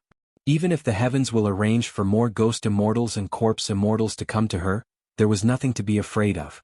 She pursed her lips. She could even make use of this to wait for rabbits to come to her and eat them on sight. In Li Qingshan's words, it was like food delivery. Time waited for no man. Li Qingshan parted ways with Little An and returned to the human realm. In the Shinming cave abode, he began a new round of secluded cultivation. Time flew. But Sun Yu. With a phoenix cry, she rushed out of the abyss and into the clouds. His voice was like the tearing of silk, resounding through the layers of clouds without end. Phoenix transformation had reached a higher level. In an instant, the small world in his body broke through its bottleneck, and a new balance was established amidst its circulation and expansion. Li Qingshan stood on the surface of the water. The pitch-black surface of the water reflected his glorious wings, proudly spread out as he quietly waited for the heavenly tribulation to descend. The sky suddenly darkened. The wind was like the tide, the dark clouds were like the sea, and the abyss was howling. Monstrous waves rose and fell continuously, as if the entire sea was churning. A wave the size of a small mountain surged into the sky and fiercely slammed into the cliff.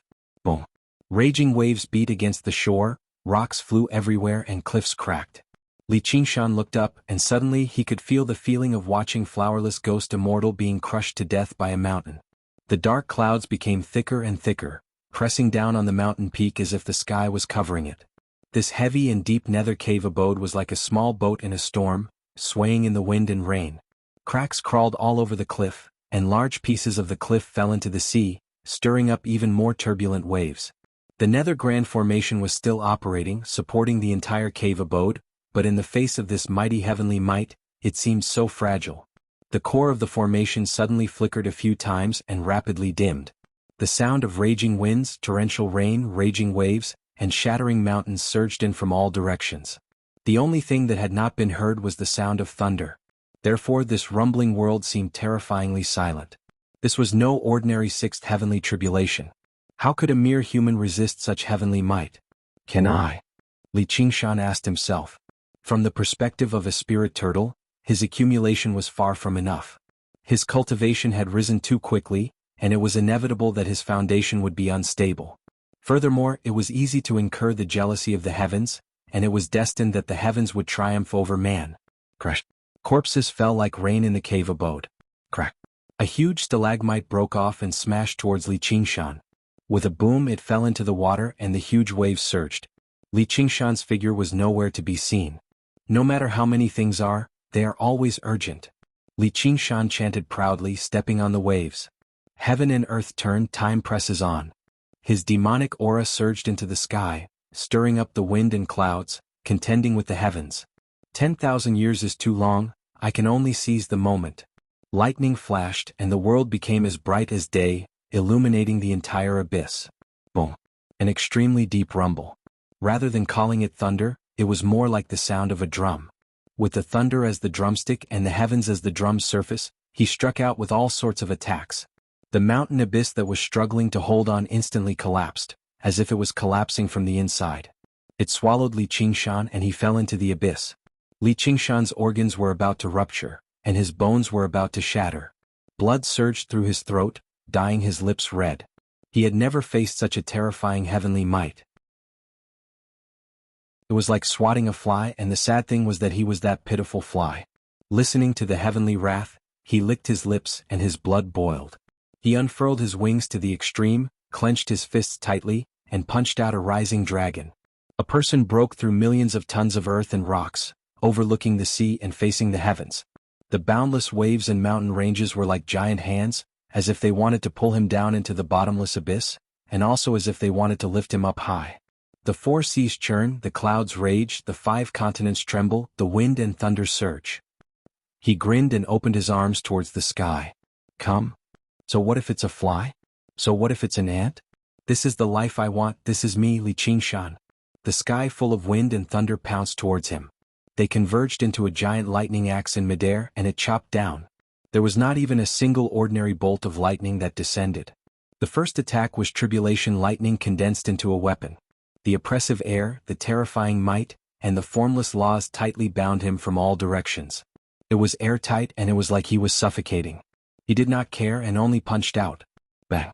The void shook and countless cracks appeared, shaking off the lightning axe. At this time, a huge black shadow appeared in the deep sea, and it was unknown how long it was, and it emitted a nauseating stench. Li Qingshan focused his eyes and saw that it was a floating corpse. It looked like it had been soaked in water for too long, and it looked like a giant. Its pale skin was covered with veins, and its stomach was bulging like it was about to explode. Looking closely, although the face of the floating corpse was blurry, it looked somewhat similar to Li Qingshan. Li Qingshan's heart trembled and great terror surged. That was his death. It was not even tragic and it was just ugly to the point of being disgusting. At this time, tribulation lightning condensed into a weapon. Sabers, spears, swords, halberds, axes, hooks, tridents. 18 types of weapons, all of them hanging under the sky, pointed at him. He felt like he was in a nightmare and he just stared blankly at the floating corpse. Suddenly, the floating corpse roared and stood up. Its body was unbelievably light and it pounced on him. His body swelled up and his life force rapidly flowed away. He gave off an overwhelming stench and he tottered about as the world spun around him. He circulated the spirit turtle's method of C suppression at full strength and suppressed his mind. Suddenly he came to a realization. The death demon? The death demon was the most terrifying demon below the Empyrean demon. Normally speaking, the sixth heavenly tribulation should have come across a vexing demon. He had no idea what he had done to actually run into a death demon. Chapter 1572. Li Qingshan's face was swollen and twisted.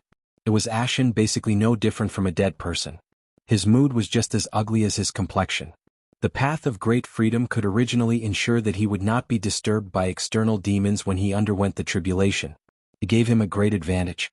However, during the fourth heavenly tribulation the inner demons caused a backlash. His nascent soul directly turned into a demonic infant, wanting to destroy itself. It almost killed him. During the fifth heavenly tribulation he lost his Yin spirit, so he did not enjoy this benefit. He only defeated the 5 Yin demons after tremendous effort. Finally, during the sixth heavenly tribulation, his soul just fucking rebelled and ran away. Who knew where it was enjoying itself right now? In the end, no matter how he thought about it, he actually did not run away even once. Alas, what a cruel fate. Now that the death demon was possessing him, it devoured his life force furiously. He powered the spirit turtle's method of C suppression desperately, but he could not find anything to suppress. The death demon had completely merged with him. Death is something that we are born with. An icy cold, sinister voice rang out, but it originated from his head as if it was his inner voice. Wait, have you made a mistake? I'm not a human immortal. Death is the fairest thing in the world. Whether it's a beggar or an emperor, whether it's an ant or a true dragon. He cried out in his heart, but he was immediately interrupted by his inner voice. Captain, don't shoot. We're on the same side. Actually, I'm a demon too. Death is unavoidable. Whether it's an insufferably arrogant cultivator or a celestial blessed with great fortune. Motherfucker. Celestial decay, right? Celestial decay. First, dirty clothes. Second, withered hair. Third, sweating under the armpits. Fourth, smelly body. Fifth, not being happy. As long as an Asura's battle spirit remained, they could not die. Celestials possessed powerful life force and long lifespans. They were almost immortal. However, their battle spirit would eventually tire out. They were not truly immortal. Even celestials would reach the end of their lives. The 5 signs of decay meant that death was imminent. Human immortals were practically immortal already. They only feared 2 things. One was the book of life and death. The other was the death demon. The former could still be avoided and discussed. The worst-case scenario was to reincarnate and start all over again. The latter, on the other hand, was much more terrifying. The dead demon could neither escape nor be bribed. It didn't matter if you were a divine general of the heavenly palace or a sect leader. Once you died, your soul would be destroyed and you would never be able to reincarnate. If he wanted to become a true immortal, he would have to take this risk. However, for some reason, Li Qingshan did not reach that step at all. Instead, he attracted Death Demon. With his current cultivation, he didn't have any way to fight back. He could only take it head-on with his life. If not for his fiend god bloodline, which granted him an extremely long lifespan, he would have died before being struck by lightning. But if this went on, he wouldn't be able to hold on for too long. Furthermore, under the state of heavenly decay, one's mind was restless and confused. While he was in a daze, a chain-shaped tribulation lightning condensed into a weapon tightly wrapped around him. Before he could react, several lightning bolts flashed and tore him into pieces. With a buzzing sound, countless crisscrossing streaks of lightning slashed back and forth, cutting him into pieces. Not even a complete finger was left behind. With a phoenix cry, Li Qingshan underwent nirvana rebirth in the raging flames. However, to his despair, he discovered that Death Demon was still tightly attached to his body. Even bone maggots weren't enough to describe it. He gritted his teeth and was extremely furious. Scram. The inner voice sounded again. Death is unavoidable. Rebirth is just an illusion. Scram. Another stern shout came from the clouds like a command. In the surging tribulation clouds, the lightning illuminated that person's face. It was Li Qingshan. Death Demon was shocked. Heavenly Demon? Under the tribulation clouds, in the endless lightning, Li Qingshan looked at Li Qingshan. They suddenly looked at each other and smiled. Death Demon said gloomily, "So it's the heavenly demon descendant. If you were the one undergoing tribulation, I would naturally retreat. But he isn't you, so I'm afraid this isn't up to you. Also, if I'm not wrong, you were split from his body. He died here so you can replace him. No, you're wrong. He is me and I am him. And whether I die or not is not up to you. Li Qingshan descended from the sky. Li Qingshan welcomed him. The two Li Qingshan merged into one. One started a life and death struggle with Death Demon, while the other faced the tribulation lightning that filled the sky. A shooting star suddenly streaked across the sky of the small world. A huge swollen corpse fell from the sky. It was Death Demon. However, Li Qingshan grabbed his throat tightly and punched his face. The speed of his descent suddenly increased. With a loud boom, he smashed onto the ground, shaking the entire world. Death Demon shouted, "You broke the laws of the heavenly tribulation. Master will not forgive you. That is your master and your laws." Li Qingshan stepped on Death Demon and rained down punches. The small world rumbled and countless mountain peaks collapsed. Death Demon struggled and roared. His body swelled and became 10,000 zhang, 1,000,000 zhang, 1,000,000 zhang. Li Qingshan became bigger and bigger until he filled the entire world. The circulation of the miniature world paused. At this exact moment, a lightning hammer condensed from tribulation lightning fell down.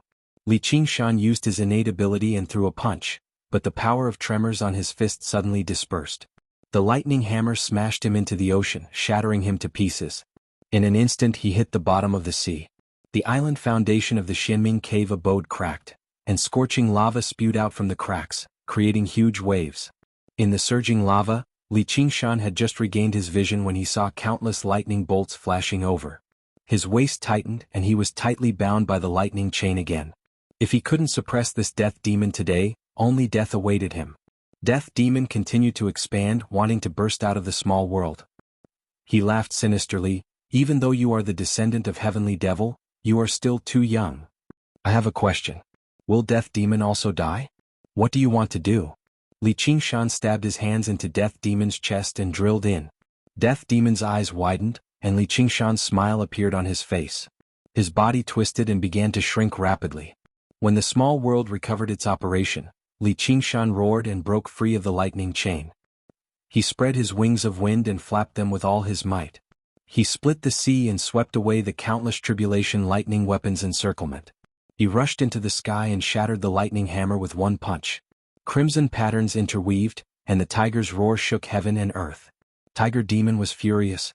It was common for one to be angry and fall into the evil path when one was on the decline of the heavens.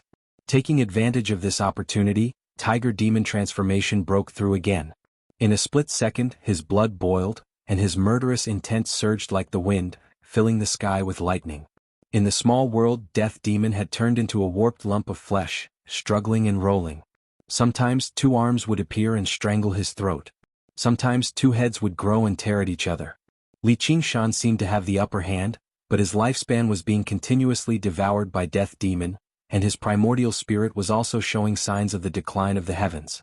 However, he had absolute confidence that he could drag Death Demon to the grave with him. They were entangled together, and the decline of the heavens became indistinguishable. Since death was unavoidable, Death Demon had to die as well. Death Demon felt a wave of terror. He didn't expect this heavenly devil successor to be so crazy, not hesitating to die together. So even Death Demon is afraid of death. Li Qingshan faced death with equanimity and threw himself into the embrace of death together. Death Demon finally couldn't hold on any longer. "Let me go, you win." After destroying the last tribulation lightning weapon, Li Qingshan's broken body fell into the sea. The clouds and wind dispersed, and the sea regained its calm. A ray of multicolored light shot out from the gaps in the clouds, illuminating his smiling face. His primordial spirit was also smiling. Even if Death Demon had taken almost all of his lifespan and he was on the verge of death, it didn't matter. The 9 heavens haven't arrived. The two Li Qingshan said together, "I can't die yet."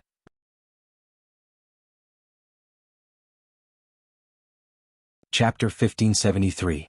Ha ha ha ha ha ha ha ha. Li Qingshan laughed heartily. The sea reverberated and the waves rose again.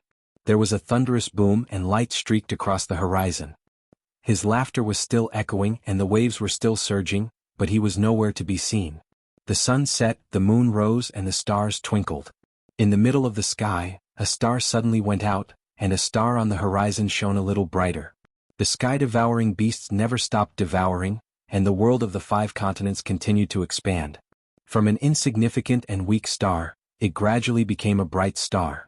Others might not understand the significance of this. After all, there were countless stars in the sky, and the birth and destruction of the world was just a natural phenomenon. On the peak of the mountains, Luo Ho Xiaoming looked up alone, as if he had returned to many years ago, when he had shot down the stars with a slingshot. But he was no longer the him of that time, and his eyes were full of nostalgia. That was the place where he had obtained a new life after being burned by karmic fire. Could even be called his hometown. In his eyes there was not much difference between the stars. Destruction did not need any reason. It was just a game. And now, the game had begun again. This time his target was some other unusual stars. G2, the heavens, the gods. Azura only treated the strong as opponents, and attacked those who thought themselves extraordinary. Before that, he had to obtain the qualifications to stand on equal footing with them. Thunder rumbled in the distant sky, and the red sky watched him silently. In the palace that belonged to Nidam, Princess Qin of the Luo clan was awakened by the thunder in the distance. She looked around and the curtains were down. He had disappeared. Her whole body was limp and weak, and she curled up her slender white legs. She felt a trace of pain, and she could not help but frown. Looking at the patch of red on the jade couch, he sighed. That sigh was heartbreaking and intoxicating, and she was willing to pay anything to smooth out the wrinkles between her brows. I have exposed my identity and betrayed him. I'm afraid he will regard me as his exclusive property, and it will be difficult for me to return to the heavenly law. Even the battle god Nidam did not dare to easily possess her, because once he obtained her, he would not have the heart to kill her. The so-called femme fatale would harm others and herself. Beauty, why are you sighing? Li Qingshan suddenly appeared beside the bed. He lifted the curtain and looked at her. Princess Qin lowered her head and hugged her chest.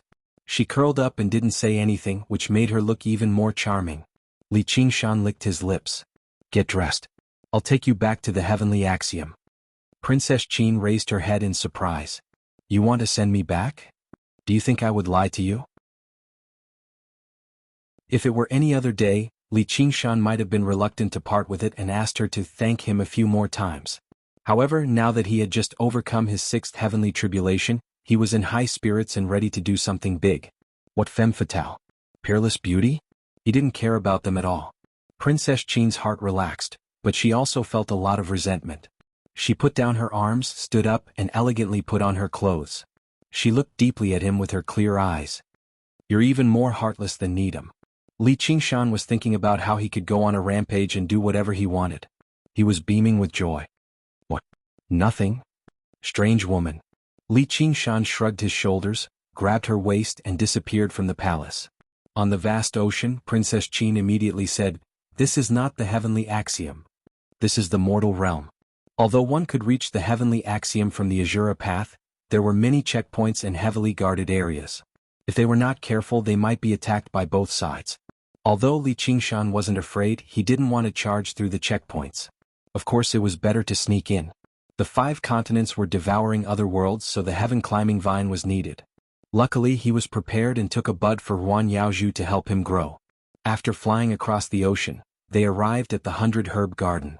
Li Fengyuan was still deep in thought under the golden leaf Bodhi tree. Even when Li Qingshan arrived, he didn't seem to notice. Huan Yaozhu was very happy and invited them into the cave. Eldest senior brother, who is this? She's a princess just like you. Qin. Princess Qin said angrily. The heavenly axiom was the princess of the Luo race. How could a princess from a small country be compared to her? From bloodline to status they were completely different. So it's Princess Qin. Huan Yaozhu looked at them and guessed their relationship. Don't mind her. Li Qingshan used his finger to draw a few circles next to his ear, indicating that there was something wrong with this woman's head. I saw it. Princess Qin said angrily. She wasn't someone who easily lost her temper, but this man was just too good at making people angry. Li Qingshan ignored her and patted Huan Yaozhu's shoulder. You don't need to call me eldest senior brother. I won't be eldest senior brother soon. You won't be eldest senior brother? Huan Yaozhu was shocked but felt that it was natural. With his current cultivation, the position of eldest senior brother of the Myriad Forms sect could no longer accommodate him. The Myriad Forms sect was just a springboard for him, and they had only met by chance. He just didn't expect them to part so quickly. However, his heart tightened. Where are you going? Are you going to the desireless heavenly palace above the ninth heaven to be with senior sister Chao? For the vast majority of human immortals, the best way out after transcending the sixth heavenly tribulation was to go above the ninth heaven and become a heavenly official divine general. Then they wouldn't have to worry about the king of hell chasing after them. Of course, they had to use some connections and find some connections. There were very few people like Chao Qianjiao who were immediately taken to the heavenly palace as soon as they succeeded in transcending the tribulation. It was only because she walked the path of true martial that she received the special attention of great Emperor True Martial. As for someone like Li Qingshan who had no connections, all he could do was hope that the Demon Lord would guide him, a junior. However, the Demon Lord had sent Death Demon who had almost killed him. As a result, he could only give up on this thought. Now, the best way was of course to ask Chao Qianjiao to put in a good word for him in front of Emperor True Martial and see if there were any vacancies among the 6 armored divine generals for him to fill. However, after going through so many hardships, how could he be someone's lackey? Why should I be with that mad woman? He wanted to walk up above the ninth heaven in an upright manner and fight his way up, and he didn't want to sneak up and climb up. Aren't the two of you Dao companions? Only a ghost would be willing to be Dao companions with that mad woman. Li Qingshan denied flatly. Princess Qin said coldly, "Are there any normal women in your eyes? Of course the one before you is one. Not only is she normal, she's even a good woman." Li Qingshan smiled gently as he gazed at Ruan Yaozhu. During these years in the mortal realm, she'd helped him greatly, and she'd never asked for anything in return. Even if this Princess Bailu didn't have a soul-stealing voice, didn't have an enchanting and charming appearance, and sometimes seemed to be extremely stiff, she was extremely cute in his heart. "Senior brother, you're too kind."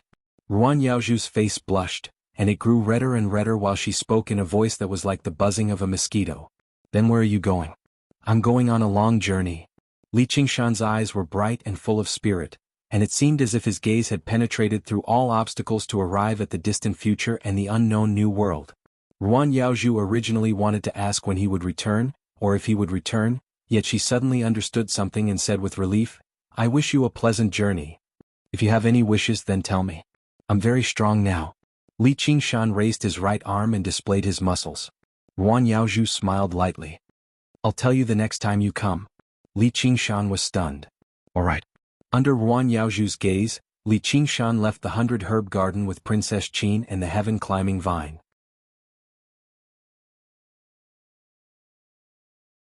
Chapter 1574.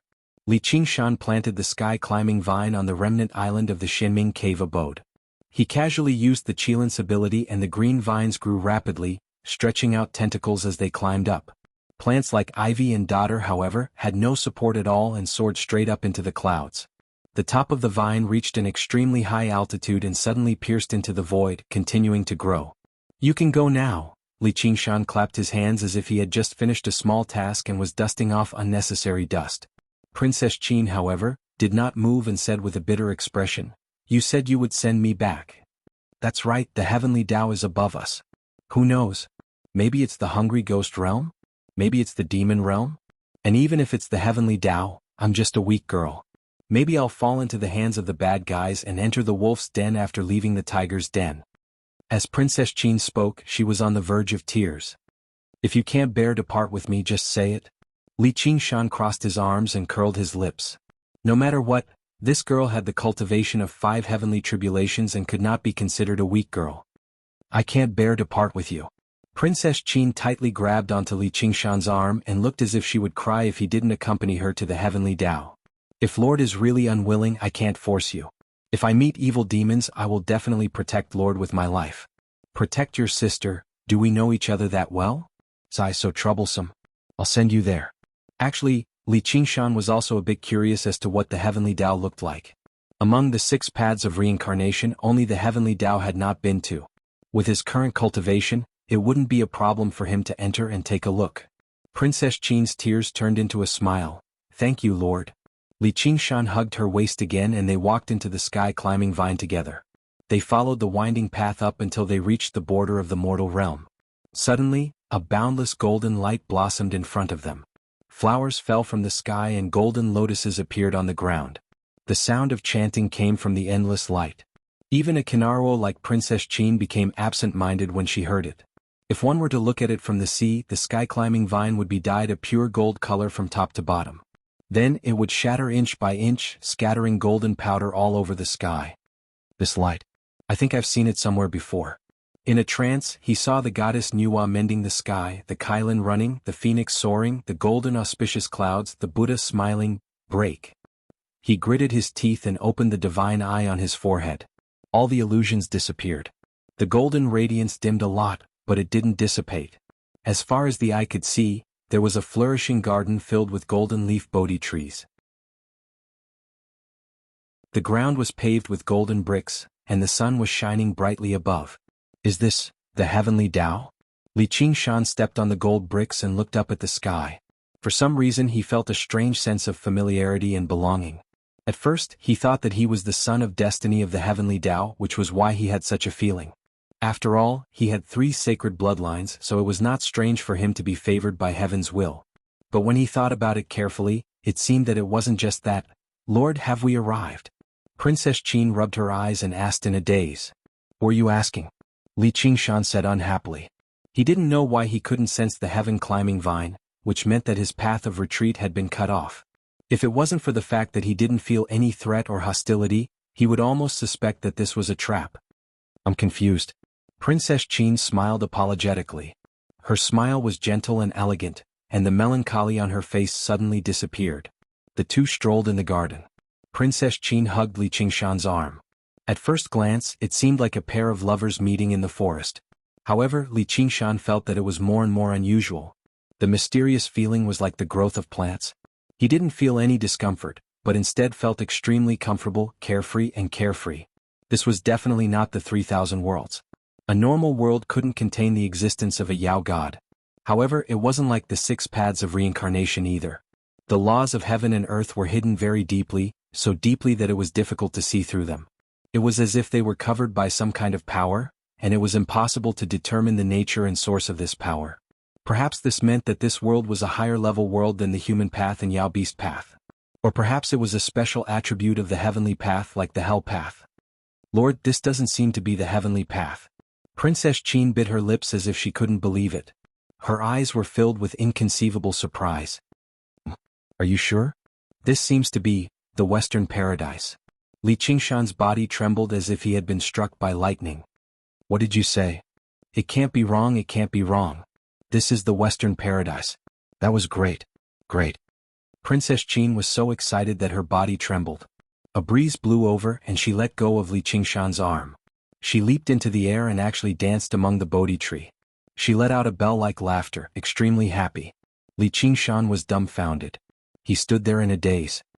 I've gone to the Western Paradise? How could a normal person go to the Western Paradise just like that? All of a sudden he remembered where he had seen that golden light. It was in the Battle of Black Cloud City. Abbot Yangon had sacrificed himself, and a ray of light had fallen from the sky and taken away his soul. That light seemed to be called the Buddha's light of guidance. Lord, meeting you is Qin's greatest fortune in this life. Princess Qin returned to him and bowed. She was as happy as a little girl. I'm simply too lucky. In the words of Taoism, fortune and misfortune are interdependent, and misfortune turns to fortune. Didn't you want to return to the heavenly path? The heavenly path? How can the heavenly path compare to the Western Paradise? Most celestials believed in Buddhism, and their greatest wish was not to pass the tribulation and become immortals, but to enter the Western Paradise. Buddha said, why is that place named Western Paradise? All living beings in the country have no suffering and can enjoy all kinds of pleasures, hence the name Western Paradise. After entering the Western Paradise, one would be able to completely break away from the 5 impure evil world. They would not suffer from greed, anger, delusion, slowness, and doubt, and they would not fall into the 5 decrepit realms. The Western Paradise was blessed by the Buddha's great compassion wish. There were no demons outside, no worries inside, and one's lifespan was eternal. The word Western Paradise was definitely not a lie. How can you be sure that this is the Western Paradise? Li Qingshan did not believe that there was such a good thing in the world. Princess Qin smiled and said, Lord, listen carefully. Li Qingshan listened carefully. When the wind blew past the golden leaf Bodhi tree, it was not the sound of normal leaves rustling. There was a wondrous rhythm to it, and it had a metallic tinkling sound. There was also the sound of birds singing, which formed a wondrous music that made people feel intoxicated and tranquil. Buddha said, "All living beings in this land will chant Buddha, Dharma, and Sangha when they hear this sound." I couldn't help but dance in the sky when I heard this sound. Maybe we just entered a Buddhist holy land by mistake. Li Qingshan continued to refute, and he was more inclined to believe that he had fallen into a trap. Princess Qin faintly smiled and tapped his chest with her slender finger. "I originally had a lot of resentment towards you. I blamed you for taking my chastity, but I also blamed you for not being kind to the fairer sex. However, I was grateful to you for saving my life, so I couldn't help but want to rely on you and make you my Tao companion. That's why I lured you to the heavenly law, hoping that you would change your mind. I was really worried. However, after coming to this Western paradise, I suddenly felt relieved. There was no resentment or hatred in my heart. Instead, I was filled with gratitude. I felt that this was a fortuitous encounter bestowed by the heavens. Why should I let fate take its course? Why worry about personal feelings? I don't hope to be together with Lord, I just hope that Lord is well. If it wasn't the Western paradise, what other place could be so wondrous?" Li Qingshan squinted his eyes and looked over. Princess Qin's words were filled with sincerity. There was no falsehood at all. He should have felt apologetic and moved, but instead he felt a chill in his heart. He couldn't help but look at himself and found that the ox demon, tiger demon, ape demon, and other demonic thoughts were weakening. Letting go of his obsession, forgetting his anger and no longer being obsessed, was this a good thing? It had to be said that it made him feel very happy and comfortable. He had never felt so relaxed in his life. However, it also made him feel an indescribable fear. With his Yao god cultivation and his identity as the descendant of the demonic god, this world was actually able to silently affect his thoughts. Other than the legendary Western paradise, where else could it be? In the face of the Buddha's great compassion wish, what was the faith of a little demon god? Li Qingshan said decisively, "No, I can't stay here." "What?" Princess Qin was extremely shocked and almost wanted to ask, "Are you stupid? I promised to send you back to the heavenly law, but this isn't the heavenly law. Also, don't forget that we snuck in here. Maybe someone will come and chase us away immediately. They might even say that they don't want to kill us. Lord, you promised me a goat carriage and a deer carriage, but now you gave me a white ox carriage. I can't be happier. Not to mention me, even Buddha won't blame you. You might as well say that Buddha did it. You're looking down on this Western paradise too much, using the heavenly law as a comparison. The celestials are arrogant, reserved, and stingy. Buddha is merciful and boundless, so why would anyone chase us away or even kill us? Those who aren't fated will go through thousands of twists and turns. Those who are fated will ascend to the Western paradise. If you're here, then you're here. If you're fated, then you're fated." Princess Qin smiled and sighed. She shook her head with an expression of being enlightened. Her words were filled with the meaning of Zen. She had already drawn a clear line between herself and the lowly celestials. Li Qingshan felt his balls ache. This could be considered as being illuminated by the lighthouse of democracy and freedom, so he still ran in. His biggest worry right now was whether there was some kind of conspiracy here. He was afraid that Buddha would suddenly appear and slap him to death with Buddha's palm. Princess Qin, why do you think we're being guided here? Is it because your piety moved Buddha? Of course not. I've always done nothing, so how can I be guided by Buddha's light? Sir, do you have a vocation? Writing novels? He remembered that he was a disciple of a novel school. Writing novels was his vocation. No, I'm talking about a position in the heavenly palace. I've just passed the 6th heavenly tribulation not long ago. I don't have any connections, so how can I have a position? That's right. I think you've been chosen as the Celestial General of Sangha. Li Qingshan had heard of this term before. The so-called Divine General of Sangharama was the Divine Protector General of Buddhism. It was another path, another system outside of the heavenly palace. It was the path that monks walked. He remembered that Mahasvara was also one of the heavens, so it could also belong to Buddhism. Celestial demons were also gods and Buddhas. And a long, long time ago he was a layman disciple of Buddhism. Damn, this really was chanting Buddha, chanting Dharma, chanting Sangha. Sir, you're fated with Buddha. Thus, he remembered that all the monks he had met in his life seemed to have said the same thing. He had always treated these words as a joke. Even if Abbot Yangon came to persuade him, his will couldn't be shaken. Never would he have thought that his words would come true. He accidentally entered the pure land of bliss and became the Celestial General of Sangha. What an ill-fated fate.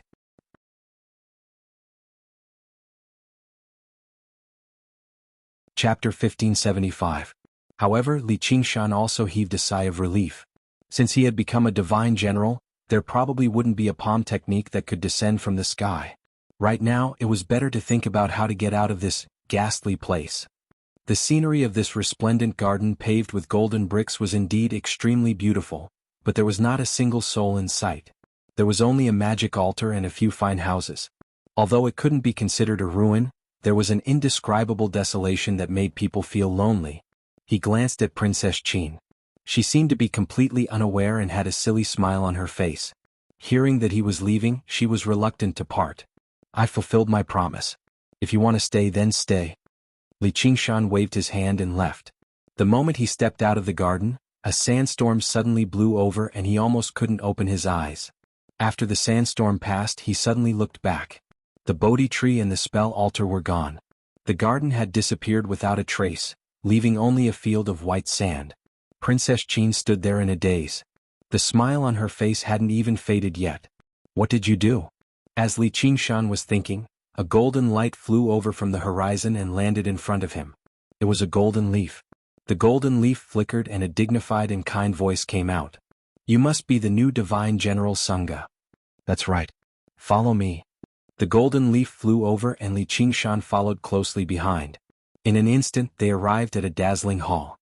On the shining golden plaque were written the words, "Sangha Shrine." The golden leaf floated in and landed in a plump palm. Li Qingshan looked up and saw a dignified and easygoing middle-aged man. The aura he emitted told him that this was a true god. "I am the god Sangha." Li Qingshan didn't dare to be careless. He cupped his hands and said, "I am Li Qingshan. Greetings, goddess." The god Sangha put his palms together and returned the greeting with a smile. "You are not a Buddhist disciple." Li Qingshan immediately put his palms together and said, Lay disciple, lay disciple." He thought for a moment and decided not to hide anything. "I practice the Tao of great freedom." He had thought that the Sangharama deity would look down on him, the descendant of the heavenly demon who had been smeared with dirt. It would be best if it got angry and chased him out of this pure land.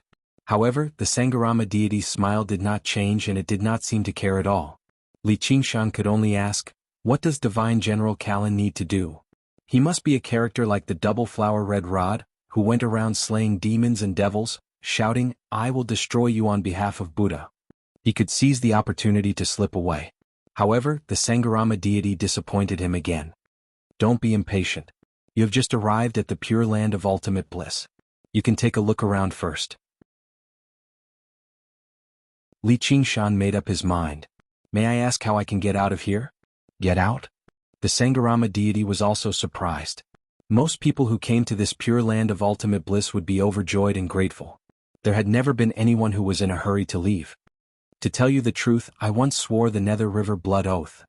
Li Qingshan did not hide anything and told it everything about his bet with demon god Qiongqi. "Now that the time of the bet is approaching, I need to hurry to the demon domain and fight to the death with that demon god." When he reached the end of his sentence, his face was full of heroism. He had the aura of "the wind is howling, the water is cold, the hero will never return." Qingqi Mountain was Qiongqi's base camp. It had a great geographical advantage and was a true god himself. Even with the mountain shifting token, he might not be able to topple Qingqi Mountain easily. However, he was now a member of an organization. There were so many mighty figures in the Buddhist sections. They would not want a new follower like him to die for nothing. If the Sangharama deity was willing to lend a hand and summon a few Vajra Arhats, he would be able to watch Qingqi Mountain fall. As the spirit tortoise transformation matured, my wisdom is really increasing day by day. I see. No wonder you were chosen as the Sangharama deity general. At such a young age, you dare to fight against a demon god. Impressive, impressive. The Sangharama deity patted Li Qingshan's shoulder in admiration. "However, you don't have to worry. As long as you stay in this pure land of ultimate bliss, even if the 12 demon gods work together, they won't be able to do anything to you." "But I heard that the Nether River blood oath is very powerful," the Sangharama deity said proudly. "Don't forget where you are. How can a mere oath compare to the Buddha's great compassion wish? Just stay here peacefully." "Wait, this is different from what I planned." Li Qingshan finally understood what a large organization was. Although Cheongchi was terrifying, he was on the same level as the Sangharama deity. They were both true gods. In the Buddhist sects, there were countless mighty figures of this level. There were at least 17 or 18 arhats, and above them were the 4 great bodhisattvas. Above them were the Buddhas. What Nether River blood oath. In front of our leader, Brother Rulai, it was like a fart. If you don't like it, come, stick your head over here and let Brother Rulai explain it to you. Li Qingshan said with grief and indignation. Are we just going to let that Cheongchi continue to be arrogant? Good will be rewarded and evil will be punished. When he is filled with evil, he won't be able to escape this calamity. Qingshan, you are violating the precepts of anger. He immediately put his palms together and recited a poem. With a thought of anger, the forest of merits will be set on fire. With a thought of anger, the doors of millions of obstacles will be opened. In the end, the Sangharama deity did not tell him how to leave this pure land of ultimate bliss. Perhaps it saw through his plan to kill with a borrowed knife, or perhaps it was worried that he would run over and fight Cheongchi. Li Qingshan could not force a true god. After some calculations, he realized that he still had a year and a half, so he had to think of a way himself. Thus, he soared into the sky, chose a direction, and flew through the air. In just half a day he gave up. This pure land of ultimate bliss was very similar to the ultimate ruins. Not only was it boundless, but it was also outside of the 6 paths of reincarnation. There was no so-called boundary or exit. Moreover, it was also constantly affecting his mind. Peaceful and joyful feelings gushed out from the bottom of his heart endlessly like a spring. Like sunlight melting snow, it erased the ox demon's obsession. Like removing firewood from the bottom of a cauldron, it pacified the tiger demon's fury. Like clear sunlight, it diluted the ape demon's obsession. Rather than calling this a feeling of joy, it was more like relief. He had let go of the heavy burden he had always shouldered. He even recalled the beauty of his childhood, the picturesque scenery of Crouching Ox Village, and the simplicity and purity of the villagers. His elder brother and sister-in-law had also shown a gentle side in the past, but it was not just bullying and humiliation. He gritted his teeth and shook his head violently, wanting to chase these thoughts away. However, even though he was the successor of the Empyrean demon, he was actually unable to do anything about it. These thoughts did not originate from the outside world. Instead, they originated from the bottom of his heart. Otherwise, why would he challenge the Black Wind stronghold? Why would he leave the money to his elder brother and sister-in-law? Why would he want to release Brother Ox? These were all the beauty and emotions in his heart. However, if this continued, all of the demon transformations would regress, or in other words, they had already begun to regress. Even the foundations of the 9 transformations of the demonic and divine would cease to exist. Everyone possesses a Buddhist nature in their hearts. All beings can become Buddhas, the holy azure deity murmured. He could tell that Li Qingshan was hiding many things and had many selfish motives, but he did not take it to heart. Many people who had just arrived in pure land of ultimate bliss were like that. But in the end, they would be purified by this pure land and become brand new. Even the world of freedom had to lower its head before the Buddha, so what was a mere successor of the Empyrean demon?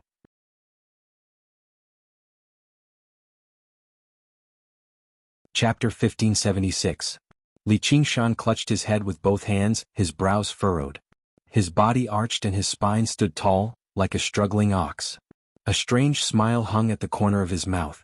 The various demonic transformations began to recede. Ox demon strength sinks in the mud. If all mud no longer existed, what was the point of clinging to it? If one could enjoy it, who would be willing to suffer? This was bliss, a pure land without pain. He roared at the sky, the wind and clouds surging. He bared his fangs and his eyes almost popped out of their sockets. His mind calmed down in an instant. He had already made up his mind. Phoenix's nirvana. The bright red flames spread and engulfed everything, but that was not enough. As long as the beautiful and moving memories remained, he could not resist this bliss. He could not give it up, nor was he willing to give it up. Memories were one. How could they be clearly distinguished between beauty and ugliness, moving emotions and pain? How could he not know that little and had killed countless people and committed heinous crimes? But in his eyes, there was no difference between beauty and bones. They were both as little Anne. How should he separate these memories? With a long sigh, he activated the spirit turtle transformation. His eyes suddenly became blank as if all his thoughts had been emptied. His reflection of the clear blue sky was also burned by the raging fire falling from the sky. Boom! A streak of light flew past, landing in a field. An old couple hurried over. Smoke and fire lingered in the air and sparks flew in their faces. They could not immediately approach. But they did not seem to know fear. The old man picked up his tools and opened up a path. At this time, the cry of a baby suddenly rang out in front. This situation was rather strange. The old couple looked at each other, burning with anxiety. They quickened their pace.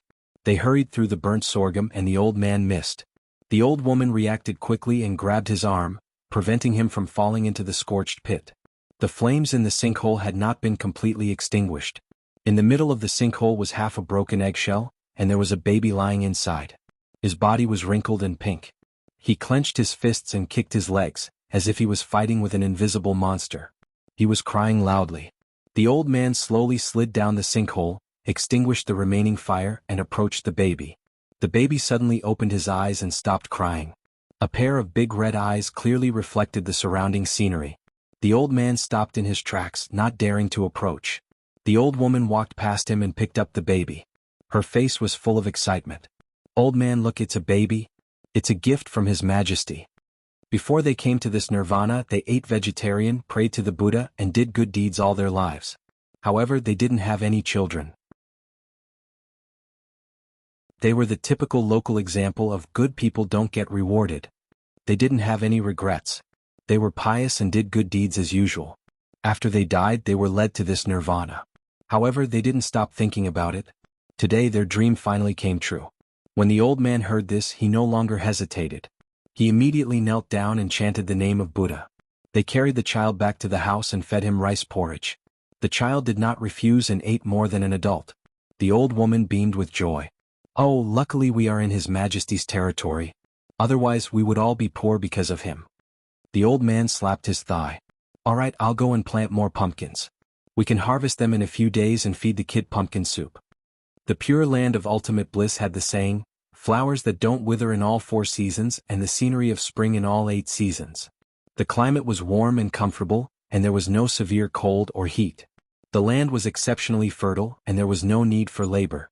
Farming was no longer a hard job of facing the yellow soil with one's back to the sky. It had become a great joy. They could plant whatever they wanted to eat. Today it was planted and the next day it would sprout.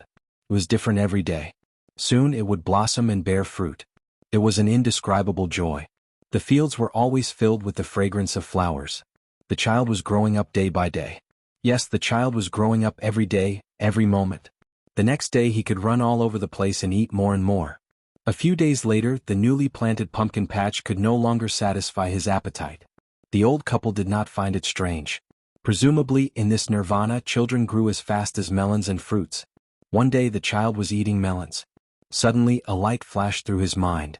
He looked up from the melon skin. "Who am I?" This caught the old couple off guard. These days they had discussed the naming of the child. For the child given by His Majesty, the name must be careful and meaningful. They could not just call him Ergu or Daju. However, they were not educated. The children in the village in the previous generation all had such names. The old man smoked 3 packs of tobacco but still could not find a name. He exhaled a mouthful of smoke. "Hey, old woman, why didn't His Majesty give him a name as well?" The old woman pointed at the old man's head and said resentfully, "You old thing, you really think you have too little gold? I can't count on you. I'll go to the temple and ask for one in a few days." However, after a few days the child asked himself. The old couple looked at each other and were speechless. "Who am I?" The child threw away the melon skin. His voice became louder. "I got it." The old man slapped his thigh again. "You were born from an egg. Let's call you Egg Xing." The old woman glared at the old man. The old man did not feel it at all. He said proudly, "My surname is Ruan. You will be called Ruan Egg Xing." The old woman snatched the tobacco pipe and hit him on the head. "You are the soft egg. You are the soft egg." The old man parried and said, "I am not a soft egg. How can I be hit by you?" The child muttered to himself, "Egg Xing? My name is Egg Xing." He automatically ignored the word Ruan. Suddenly he smiled and jumped up. "I am Egg Xing. I still want to eat melons. The melons are all gone. Go and plant them." The old man picked up the melon seeds on the ground and carried the hoe. He walked out of the door dejectedly. Egg Xing followed behind him, waiting to eat melons. The old man laughed. "Egg Xing, don't be anxious. It won't grow in 10 days to half a month. Egshing did not give up and continued to follow. The old man patted his head and went to the field to plant the melon seeds. Egshing squatted on the ridge of the field and waited. His eyes were fixed on the melon field. What a silly child. The old man smiled and shook his head. Suddenly he heard Egshing mumble, "Grow, grow, grow." A pair of scarlet eyes gradually turned green.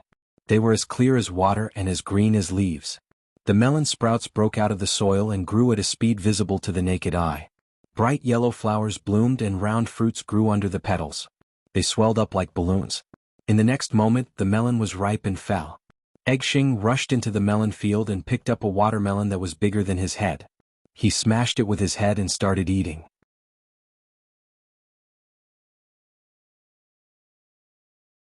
Chapter 1577. The watermelon was extremely sweet. Perhaps because it was born in this paradise, the juice was filled with joy. Egg could not help but chuckle as he ate. It was as if he had never felt so relaxed and joyful in his life. Suddenly he felt his face warm and wet. He wiped it and licked it, but it was salty and bitter. What is this? He blinked his eyes. His green eyes were like the mouth of a spring. The salty and bitter liquid on his face increased, unable to be stopped. Perhaps because he was not born in this paradise and was soaked in pain, he could only produce this bitter liquid. His chest felt heavy as if something was on the verge of bursting out. His small face scrunched up as he let out a low growl that seemed human yet inhuman. Rings of green light surged out. The plants grew madly, tangling with each other and killing each other. He was like an ostrich, burying his head into the melon skin. After a long time it finally calmed down. The plants had all withered. He raised his head slowly, revealing an innocent smile again. His green eyes were no longer scarlet. The old couple were shocked, unsure of what had happened. The man called Li Qingshan had used the phoenix's nerva, when he was at his weakest, to seal everything with the spirit turtle, preventing his cultivation from regressing. He was like a turtle withdrawing its head into its shell to avoid the invasion of the outside world. However, he knew very well that this was only a temporary measure. The spirit turtle was good at defending, but not only was this fragile defense being corroded by the paradise, it was also being questioned by himself. He would eventually ask, "Who am I?" And just now, the Qilin transformation, that had stagnated for so long, had actually advanced a level without him realizing it. Perhaps this world was suitable for the cultivation of the Qilin transformation, or perhaps he had unintentionally agreed with the principle of letting nature take its course. Anyway, his cultivation did not decline, but instead increased, tearing a crack in the fragile turtle shell. Those memories filled with blood, slaughter, pain, and despair, even if it was just a sliver, were already not something the current egg could endure. Compared to the ease and joy he felt right now, the words beyond the 9 heavens were far too heavy and vague. The sealed memories would eventually recover. At that time, would he still be willing to endure the pain? In the blink of an eye, Egshing was already 1 month old. The old couple invited all the families within a radius of 10 miles and held a banquet in a wheat field. Of course, the pure land of ultimate bliss abided by all the Buddhist precepts. Alcohol, meat, and fish were not to be touched. What they drank was only tea and fruit juice. However, as the saying goes, it's not the tea that intoxicates you, but the tea that intoxicates you. Amidst the rich fragrance of the flowers, under the warm blazing sun, everyone's faces were suffused with a red glow, and their laughter did not stop for a single moment.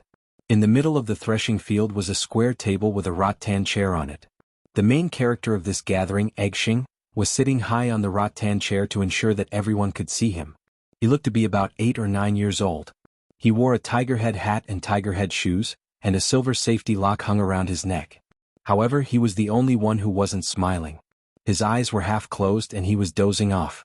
The cracks continued to expand, and the memories of the past continuously seeped in, turning into nightmares.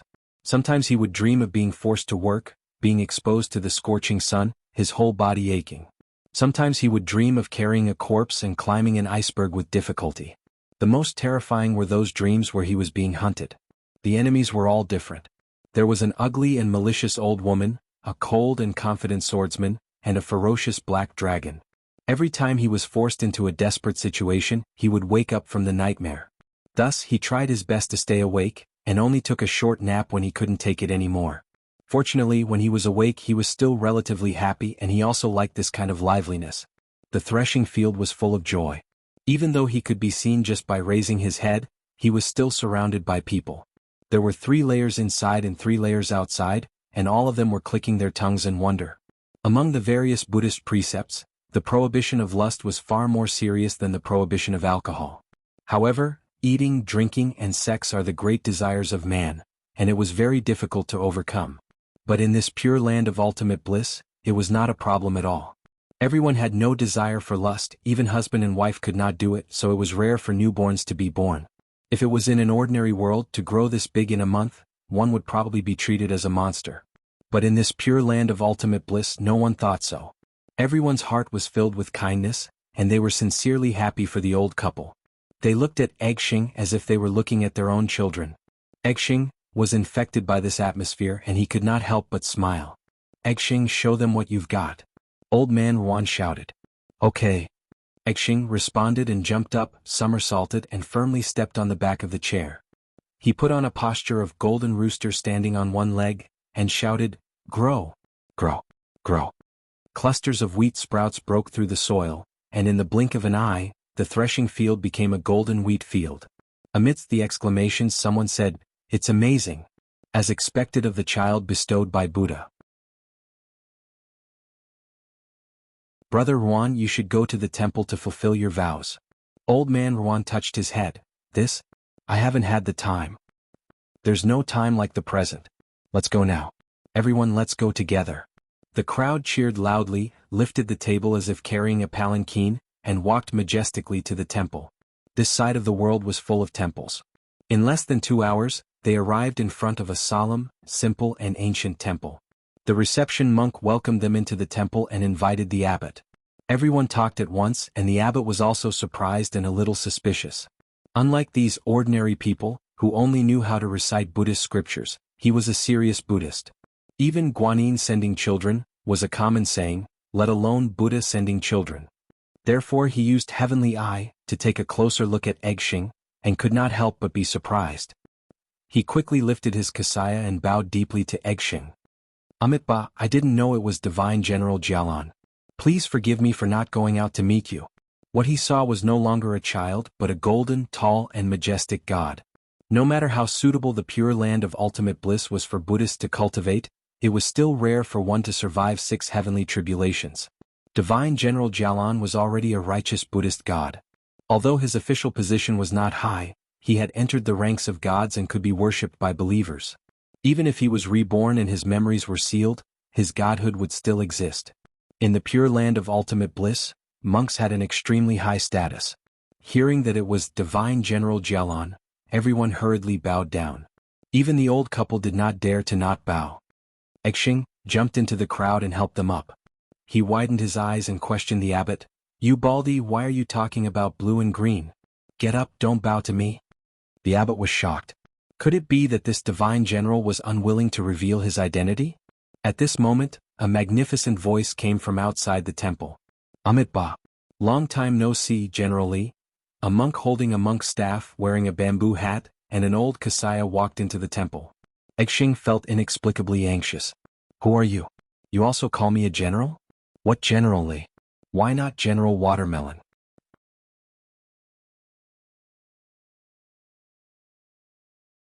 Chapter 1578. The abbot had just gotten up and glanced outside the temple gate. He almost fell to the ground again. Amitba, what's going on today? Another one is here. It turned out that the monk who called himself Rangoon outside the gate looked inconspicuous, but under the observation of the heavenly eye, he was clearly a divine monk who had attained anagami, and was only 1 step away from arhat. In terms of status in Buddhism, he was even higher than the divine General Sangha. Even in this pure land of ultimate bliss, it was very rare. General, you're really forgetful. You've forgotten about me so quickly. Abbot Rangoon slightly lifted his bamboo hat, revealing a young and handsome face. Even if Li Qingshan's memory wasn't sealed, he might not recognize him. In the Battle of Black Cloud City, he sacrificed himself to attract the light of guidance, severely injuring the incarnation of the demon god, and winning precious time for Li Qingshan. And he was originally an eminent monk of the Pure Land school, so this pure land of ultimate bliss was the most suitable place for cultivation. He had successfully rebuilt his golden body, and his cultivation had reached the next level. He had already gone through 6 heavenly tribulations. I'm not a general and I don't know you. Egg put his hands on his waist, puffed out his chest and said arrogantly. But in his heart he was panicking. This monk was really familiar. He had probably seen him in one of his nightmares. That was almost one of his worst dreams. He fought on a bloody battlefield and countless people died tragically. The enemy was so strong that it made people despair. He originally thought that as long as he stayed awake, he could stay away from those nightmares. You don't know me, but I know you. Stinky monk. Damn bald donkey. Go away, I don't want to see you. Egg waved his hand angrily, and huge trees rose from the ground, isolating Abbot Rangoon outside the gate. Everyone was shocked. This was the pure land of ultimate bliss of Amitabha. This was simply scolding a bald person in front of a monk. You don't want to see me, but I have to see you.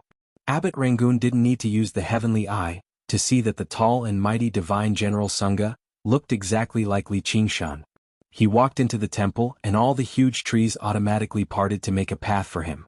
Step by step, he walked in front of Egxing and observed his expression. He vaguely guessed that there was something wrong with his memory. Egxing clenched his teeth and stared at Yangon like an enraged little beast. He had never met such a powerful person in his life, except in his nightmares. It was a nightmare that had come true. However, contrary to everyone's expectations, Abbot Yangon suddenly bowed deeply. I have an important request. In the entire Elysium, there was probably only one person who could do this. This was related to the White Bone Bodhisattva, and even more related to the path and future of the entire Pure Land sect. He had always been brooding over it. Not only could his cultivation not improve, but it also gradually regressed. It wasn't until he arrived at the Pure Land of ultimate bliss that he felt slightly relieved. After attaining the Anagami fruit, he couldn't help but start searching for the answer. How did that person degenerate into a white bone bodhisattva? Egxing was taken aback. This was not the same as his usual nightmare. Get up. Are you so sure that I'm that general? Abbot Yangon raised his head and looked past Egg into the magnificent and majestic Mahavira Hall. Amidst the green smoke, the golden Buddha's eyes were half closed, and the corners of his lips were slightly raised as if he was smiling. Namo Amitabha, if I'm looking for a secret that I shouldn't know, please use your divine light to stop me. He held his breath as if waiting for the judgment to come, but nothing happened. So he said, follow me, you'll know at a glance. The layout of this temple was very large. It had everything such as the Heavenly King Hall and the Arhat Hall, worshipping all kinds of gods and Buddhas. And as the guardian deity of the monastery, the Sangharama Hall naturally couldn't be lacking. Although it was only a side hall, the courtyard was majestic, solemn, and spotless. Other than the Sangharama god sitting in the center, there were dozens of Sangharama gods lined up on both sides. Each of them was lifelike and majestic. At the very end there was a brand new statue. It had red hair and red eyes. It held its head high and was in high spirits. The nameplate beside it was engraved with 3 big words, Li Qingshan. Now in the entire Elysium, there was such a statue in all the temples that worshipped the Sangharama god. That was why Abbot Yangon knew of his arrival and specially came to find him. Li Qingshan, Li Qingshan. Egxing looked at the statue in a daze. The cracks on the seal expanded rapidly. Countless memory fragments flashed. Even if he didn't want to admit it, he couldn't deny that it was him. He had seen this face many times in his nightmares, in the shadows of swords and sabers, and in the eyes of his enemies that were filled with killing intent. However, unlike him, that man seemed to be fearless. That was exactly what he wanted to be. Egxing suddenly looked back. If I was Li Qingshan, what do you want me to do? It's not convenient to talk about it here. You have to follow me to a place. You will know when the time comes. Egxing almost agreed immediately. He had a feeling that as long as he followed this monk, he could become Li Qingshan and completely get rid of those damn nightmares. He opened his mouth to speak, but suddenly saw the old couple outside the Sangharama temple. They were looking at him eagerly, hesitating and not daring to enter.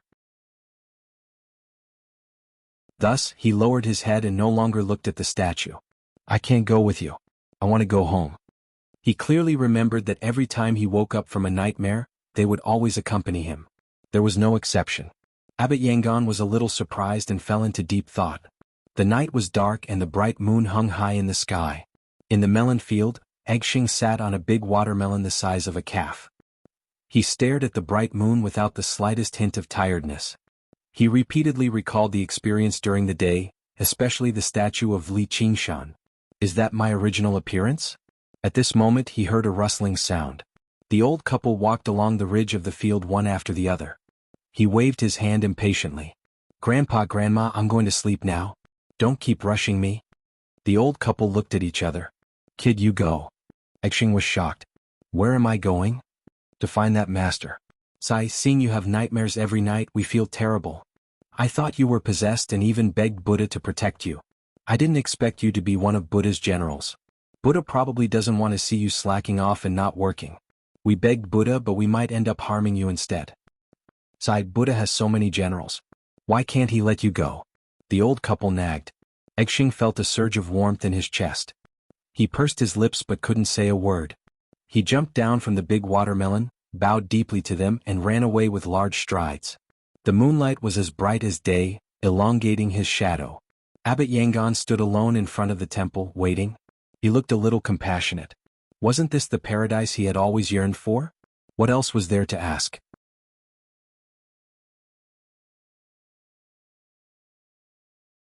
Chapter 1579. At this moment, Abbot Yangon saw a small figure dashing towards him from the grassy plain under the silvery moonlight. He murmured, "What are you asking again?" Exing stood still in front of the temple gate and took a deep breath with his hands on his knees. He said resolutely, "Let's go." If his life was fated to be filled with nightmares, then he would continue fighting like Li Qingshan. He would not hide away like a coward, too afraid to sleep. Wait.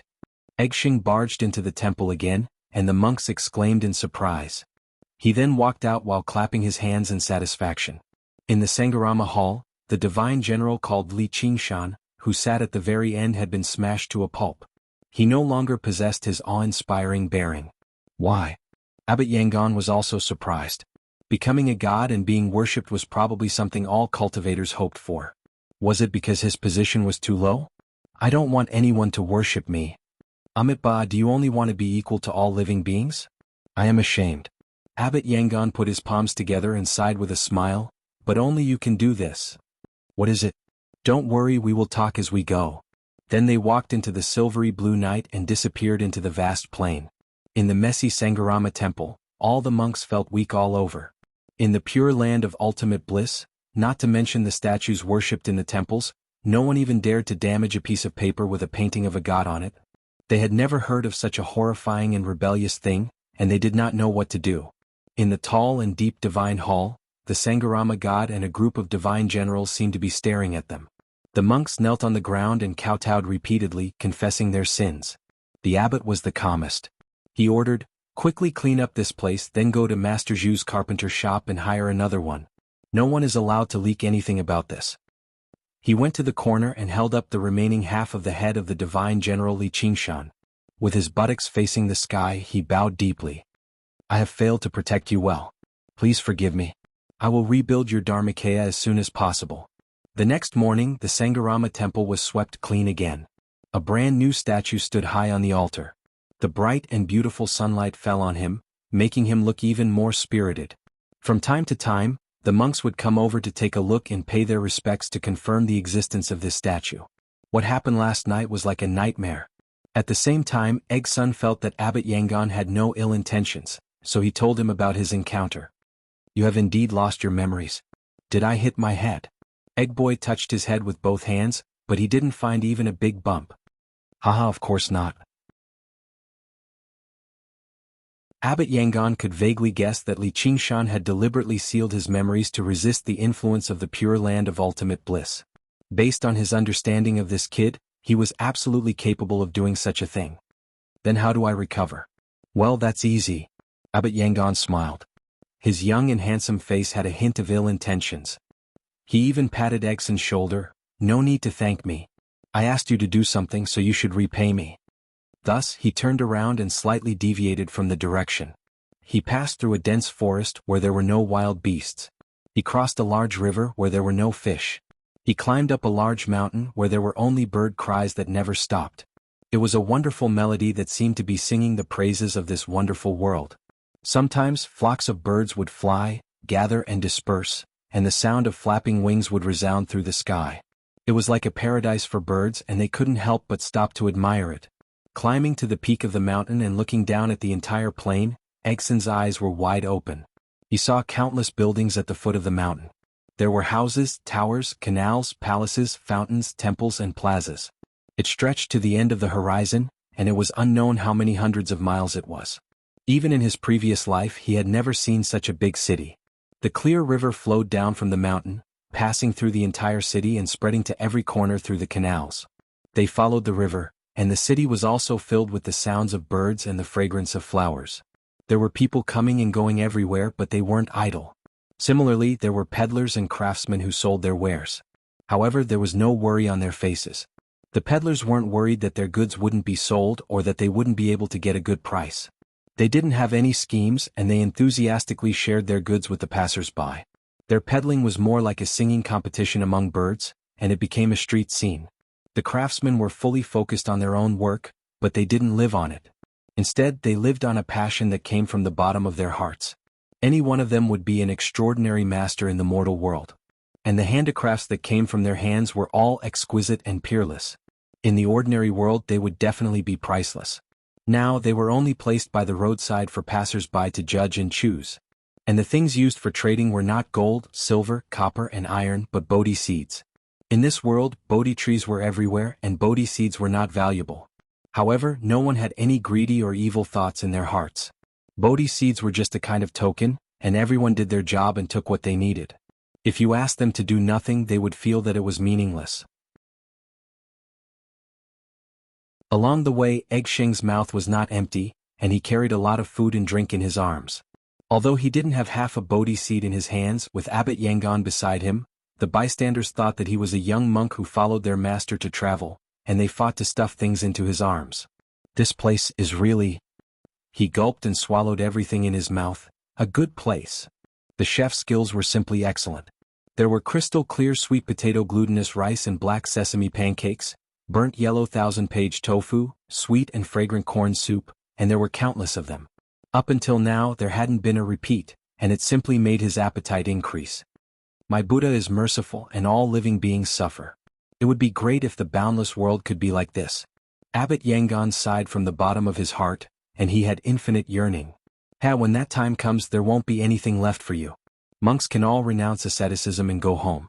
Abbot Yangon said, when that time comes there won't be a need for monks and perhaps even Buddha won't be needed. Eggsheng was stunned for a moment, and in this moment of distraction, an old lady raised her head and puffed out her chest, and walked towards him as if she was flying. She didn't notice him and they suddenly collided. Although he was small in stature, his strength was great and he didn't even sway. The old lady cried out in pain and fell heavily to the ground. He hurriedly went to help the old lady, but she suddenly grabbed his wrist tightly.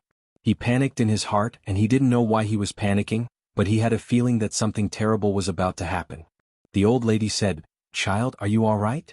She touched him from head to toe. "Grandma didn't injure you, right?" No. Amit Ba, Buddha bless me, it's good that you're all right, it's good that you're all right. The old lady got up and stuffed a handful of Bodhi seeds into his hands. Take it and buy some candy. She then walked away as if she was flying. You're tuning in to the Han Lee's Wuxia Adventures YouTube channel. We're so grateful for your support and don't forget to subscribe to join us on this incredible journey through captivating stories. Your generosity through donations truly makes a world of difference, as it's the primary source of revenue that allows me to expand and enhance this channel for you. Thank you from the bottom of my heart for being a part of this adventure.